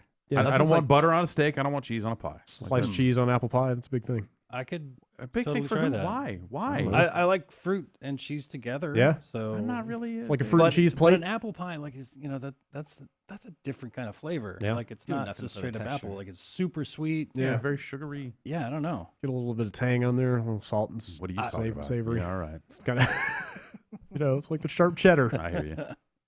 It's a little, Pepper jack. You know what I'm saying? sure. Yeah. I would never eat apple pie. With Okay. cheese, no. Still not. Sorry, Give it a Dan, shot. still- What kind of cheese? Like I think it's it's usually cheddar. cheddar or American. I think are the two that people usually do. you put a fucking Velveeta slice on there. No, Ugh, hell no. no, gross. Uh-uh. Get out. If I was gonna go dairy on pie, I'd probably go ice cream. Yeah, a la If mode. that's Yeah. that What works. a la mode means. But I'm In the not- mode. A lot of people do the cheese Surrounded on. by I'm ice in the cream. mode. Yep. Mode is French for ice cream. A lot of people do the cheese on apple pie thing where I'm from, but I'm am shocked. not a huge. I've seen pictures of it, but I don't think I've ever seen it in person. I would be This is news aghast. to me. I've gotten away from Scandalized. pie altogether. I've really kind of gone away from pie. Desserts in Dude, general. what? I don't have room for dessert anymore. How do you leave? Yeah, pie I'm behind? with you on that. Yeah. I typically will just eat so much dinner that there's no room Yeah. for dessert. Yeah. You know what I like? Chips. Mm-hmm. Yeah. Chips are good. Uh-huh. Mm-hmm. Candy, not as good as chips. Yeah, sure. Yeah. Yeah, I get behind that. All right, moving on. Chips on pie. Sure. I don't know about Depending that. on the chips, I might Yeah. give that a look. A chips pie. It's chips inside. Mark from Wayne, Michigan. This email is now no longer exactly accurate, or rather, it already came to pass. I'm not sure if you know or not, but Crimecraft Gang Wars is closing its servers in just a few days. This apparently happened on August 31st. Okay. So Crimecraft is no longer playable. Shit. Which one is that? Is it weird how we'll get to that? Is it weird how long this game lasted, considering that no one was talking about or playing it for years? That's a Facebook game, right? No. What? It was a PC game that changed hands at one point. That was Yes. Formerly repped by one one John Vignacchi. John Vignacchi. worked on that game. That game was terrible. Yes. Yeah, it was a bad game. Crimecraft was an early Giant Bomb banger, if I remember. I remember no one was playing it then. and that was 9 years ago. I feel like I So- remember Crimecraft being like one of the first games we played in that basement. It seems like it must have. Pretty close to that. Yeah, maybe. Like that and APB always ran together as Yes. like two games that probably didn't need to exist. Yes. But APB, I remember being light years better than Crimecraft was. Yeah. Even That's in that still- narrow. That's still running, I think. APB. It changed Yeah, it hands, changed hands. but was made free to play. I Mhm. think they launched it as a subscription thing, and Somebody else took over. I want to say yeah. like didn't it just come to consoles recently? Just do like a PS4 APB. Fuck if I know. Well, I can't Or wait was for that it. a sick dream I had? Goddamn Door Kickers 2. Still not out. Still not. It was Oh, named. It was shit. delayed into 2017. Still, here we are. Hmm. They announced some like weird 2D thing not too long ago, Huh. or like a cartoon or something like that. But Door Kickers 2, man, where? That's my question. The Yeah, Bombcast. Where's okay. Door Kickers 2? Goddamn. And where's Heat Signature while we're at it? Wait, what? Oh, is that the Why don't you guys make this game? what's that guy's name? Tom. Yeah. Yeah. Gunpoint. Yeah. I cannot remember his Heat last name. Signature looks really cool. Yes. Rob from Kalamazoo. All the SNES Classic talk, along with the fantasies around an N64 Classic, made me think of my favorite N64 game, Beetle Adventure Racing. I don't remember if it was a good racing game or not, but I loved how crazy it was. That love of weird racing games led me to Running Wild on the PS1 and Big Red Racing on the PC. What are some of your favorite bad racing games? Ooh, bad racing games. Bad racing games? There are some that usually is not a genre I stick around with too long. I like. Yeah. See, I don't know. I don't remember if it was actually good or not. Revolt. Revolt's cool. was Good? Was cool. Okay. Yeah, like genuinely. Yeah, like I remember loving it, but Yeah. I was just wondering if I was. And think people really, really did like Beetle Adventure Racing. Like, Yeah, it was I- very big then. Yeah, I never liked Beetle Adventure Racing, They had some but it weird was shit in that extremely game. popular. yeah, I've heard the name many times. bunch of shortcuts. They had I want to say they had like a battle mode or something in there. Oh, wait a as well. minute. Ah, What? I just Googled it. It's like the VW Beetle. Yes. Yeah. Oh, I thought it was a giant bug. Nope. No. I thought it was like an insect racing game. Nope. Nope. That was- Volkswagens. Yeah, no thanks. I think Daytona USA is pretty bad. Wait, really? Yeah. Is it? I think it was an arcade game. Yeah. You know, it was built. We did play it on built, Saturn, It was that- built with a timer. It was built to suck quarters out of you. Yeah. Like That might be it's- the big yeah. part of it. But even playing, But I would say the same thing about Sega Rally. Like, I think Daytona and Sega Rally are practically the same game in terms of like pay structure and all that other stuff. Where I Maybe. don't think Sega I Rally like is the great either. handling on Yeah. Sega Rally way more than Daytona. Sure, Yeah. How about Star Wars? What is it? Pod Racer? terrible. What an awful. oh, game. come on. I liked that. It's not Like that bad. commemorating dog shit while with Yeah. also That game being was like not kind of a lame that game. bad. It was cool that it was like had the Wait, are we talking the arcade game? arcade game. Oh, The I think I. Oh, you're talking about arcade the- game was awesome, I think. But no, I With played the- the console version. I think I played it on a Oh, that PC. N60. Oh yeah, they Yeah. did do a PC version of Yeah. that too, didn't they? I think so. Was that at the same game as the arcade game, or was it a different Relatively. game at home? Okay. Relatively. I remember thinking that the control was a neat idea, but like, Yep. fucking pod racing, pod racing. I mean, now this is pod racing. now this is pod Yes. racing. How about Virtua Racing? Is that game bad? It's early. Yeah. That was a Is that game like the proto Daytona? maybe Or kind of just- yeah just yeah. like- I mean, it was a cockpit game. It was polygonal when it shouldn't have been. Yeah. Like running on hardware that shouldn't be well, Yeah. in polygons. arcades it ran acceptably well on the Okay. 32X. Or I guess that wasn't a 32X. That was Genesis with like Yeah. a co-processor in Yeah, it. something It like had that. like custom chip in it. Yeah. And then I think they did a 32X version that was better. Yeah, that sounds right. Star Wars Arcade was all right on the 32X. Yeah. That game was all right. Most of the racing in GTA games was usually pretty tough for me Mm. to use. So I play those games a bunch, but Yeah, I don't know. I don't know that I have a ton of room for bad racing games these got days. no I'm trying to time. think of like Don't play ones bad. that I Play good racing games. are there those? I mean, I don't know. there are not that many of those these days. Were there ever any good racing games? Who can say? Jace writes in from San Luis Obispo. Slow. Does anybody call it that? yes, they SLO. do. They do. Oh, I don't know. He says, "Where's the game below? Sup on that shit." yeah, that's yep. What? I don't know. I think it's still coming. Yeah, they're still working on. As far as on I know, below. The Every time, basically every time I see one of the Cappy guys, I try to politely ask what's up Yeah. with below, and they always have a very earnest answer about how Yeah. they're still working on it. And yeah, and they also have another game going, that OKKO. yeah, Oh, I played that yeah. at game. PAX. That's Yeah. actually really good. Yeah. that's cool. But I have never gotten the sense that there's anything wrong with below from talking to them. It's just that they It's just taking a while. are yeah. taking their time trying to get it right. Yeah. But it has been a while. Yeah, it really has. Didn't they announce that? Like, wasn't that announced at the Xbox One and not like? I think announced that was event? originally a PlayStation 2 game. What? No. Jesus. Yeah, it's been kicking around for a while. But Yeah. as far as I know, it's still coming. I haven't heard anything otherwise. Yeah. Our friend Les from Northampton in the UK writes in. Mm-hmm. Dear Brad, regarding the floating hair hallucination, can you confirm the style and color? It was like a copper auburn Okay. kind of look. Yeah. All right. It was very fine hair, like not thick. It was Mhm. very like looked like you'd run your fingers through it. It was like not a bowl, but like bangs, Okay. like a flat bangs, Mm-hmm. and just kind of straight. All right. Was it one of your pets? I don't think so. Really? I don't know. It's just that hair. Just a hair floating through the air. Yeah. All right. Yeah, not even at me, just kind of floating along. Hmm. Then I shook my head. Let's see here. Dylan in Orlando writes in about Nintendo's Overwatch.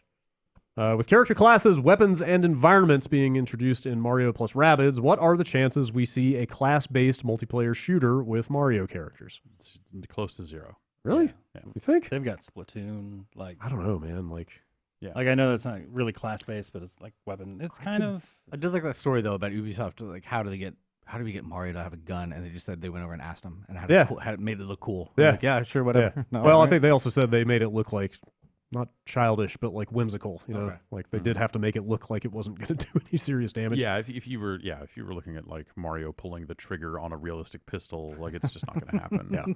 Until you model into GTA. Yeah, Yeah. right. And like, You you have know, to do that yourself. the rabbits just like teleport off the game field, like the Right. the, Yeah. the yeah. level. Um, I don't know, man. Like post half a dozen things that Nintendo has done recently, I could see something like that maybe happening. Why would they use like- Mario? I don't see why they. Well, it would be more of a Smash Brothers thing, right? Of a like a Smash Brothers style shooter. yeah. I just don't. I don't know. I don't see it. I don't see it. I don't either. Yeah. I would play it. Oh, yeah, sounds kinda yeah, Cool. Like I love those characters and stuff. Yeah, and that type of gameplay. So it could work. But also, they've got they have their own other IP for shooter type stuff with Yeah. Splatoon. Yeah. I don't think they need it.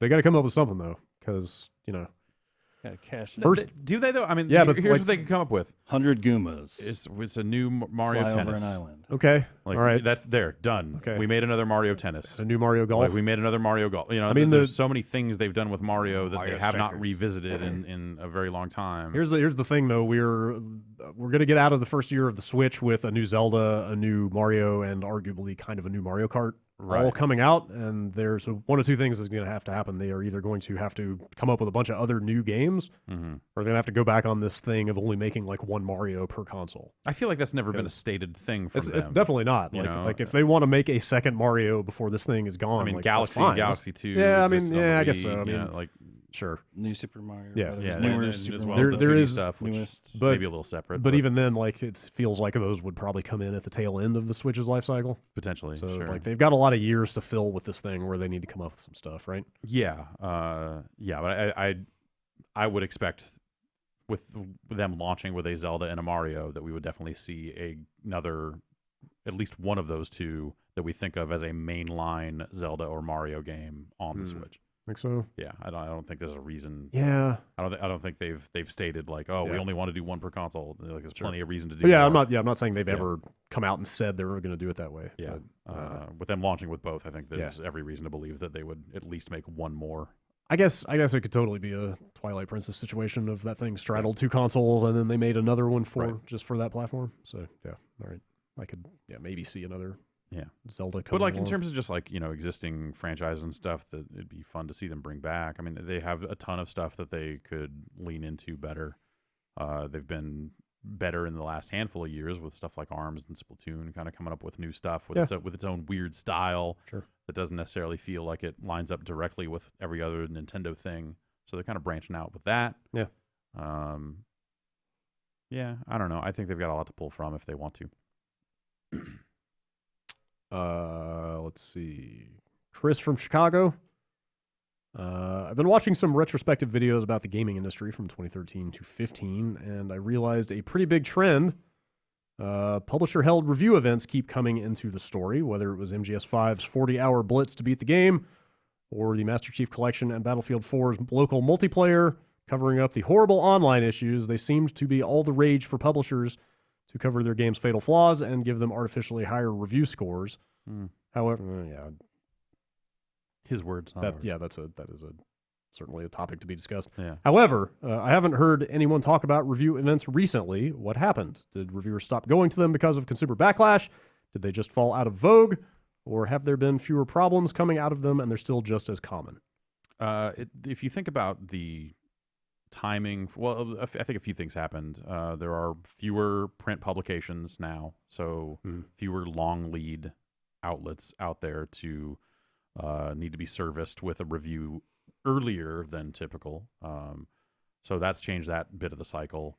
So you'd have a lot of cases where they just wouldn't want to send out a disc early because they were worried about it leaking. They were worried about piracy. They were worried about all this other stuff. And because games were largely distributed only on disc at the time, if they didn't have discs ready and they wouldn't be willing to send out a disc for security purposes, you had to go to them to play it. Yeah. So Call of Duty, that was their reasoning for a good long time with a lot of that stuff. Also with multiplayer-focused games in a lot of cases. So, they went both ways for a lot of years where you had some games that would have events and some games where they would send it out and then try to have scheduled like, hey, at 4 o'clock Pacific time, we're going to try to get everybody into this mode, so everyone please be there, and then no one shows up. Yep. So the review event ends up being you are trapped, you are locked in to review that game, so you are definitely going to be there to play, so anyone wanting to play multiplayer will be able to play it for the review. Whereas when Call of Duty World at War came out and they just sent it out, I showed up to the session and it was me and one other writer playing with Treyarch QA. Yeah, that sounds because typical. no one else could be bothered to show up. Yeah. Or, the schedule didn't work. We still get emails about events that are just well, we're not reviewing on that time cycle, so we don't need to go to play at this specific time. And Uncharted, they did sessions for Uncharted. Right.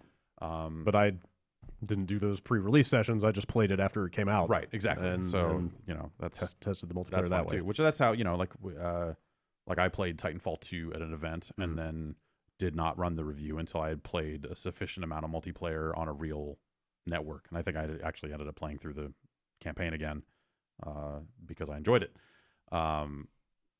So yeah, I don't know. The event stuff still happened, but also with games getting distributed as them emailing codes to people, the potential for piracy, the potential for security leaks and such is far less. Yes.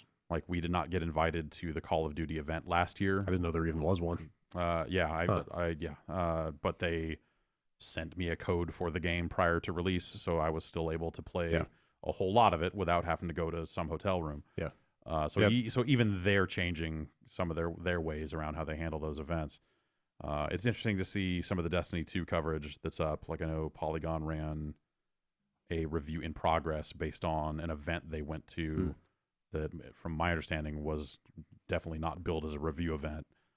So I imagine they have to frame their coverage as we played a bunch of it way prior, that is not the final version, and they're kind of using that as the starting point for their story. I don't know. I didn't read it, but so I think just a lot of that stuff, the necessity of it changed because game distribution has changed. Yeah.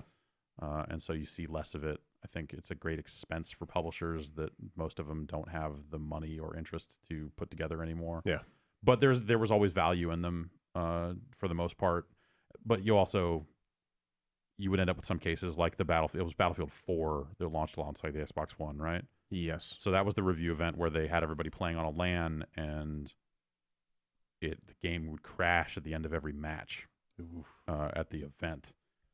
And also you were playing on a LAN, so you're not really testing latency. You're not testing anything real. Yeah. So I feel like anyone who wrote a review based solely off of that event is not doing the right thing. Yeah, that's them not doing their due diligence. Yeah, I mean that would be a perfect environment to go and play the campaign if you want to get that out of the way. Yeah. But at this point, if you're not trying to test it out in a real setting, I feel like games are still too iffy on the networking stuff at times. Yeah, to trust.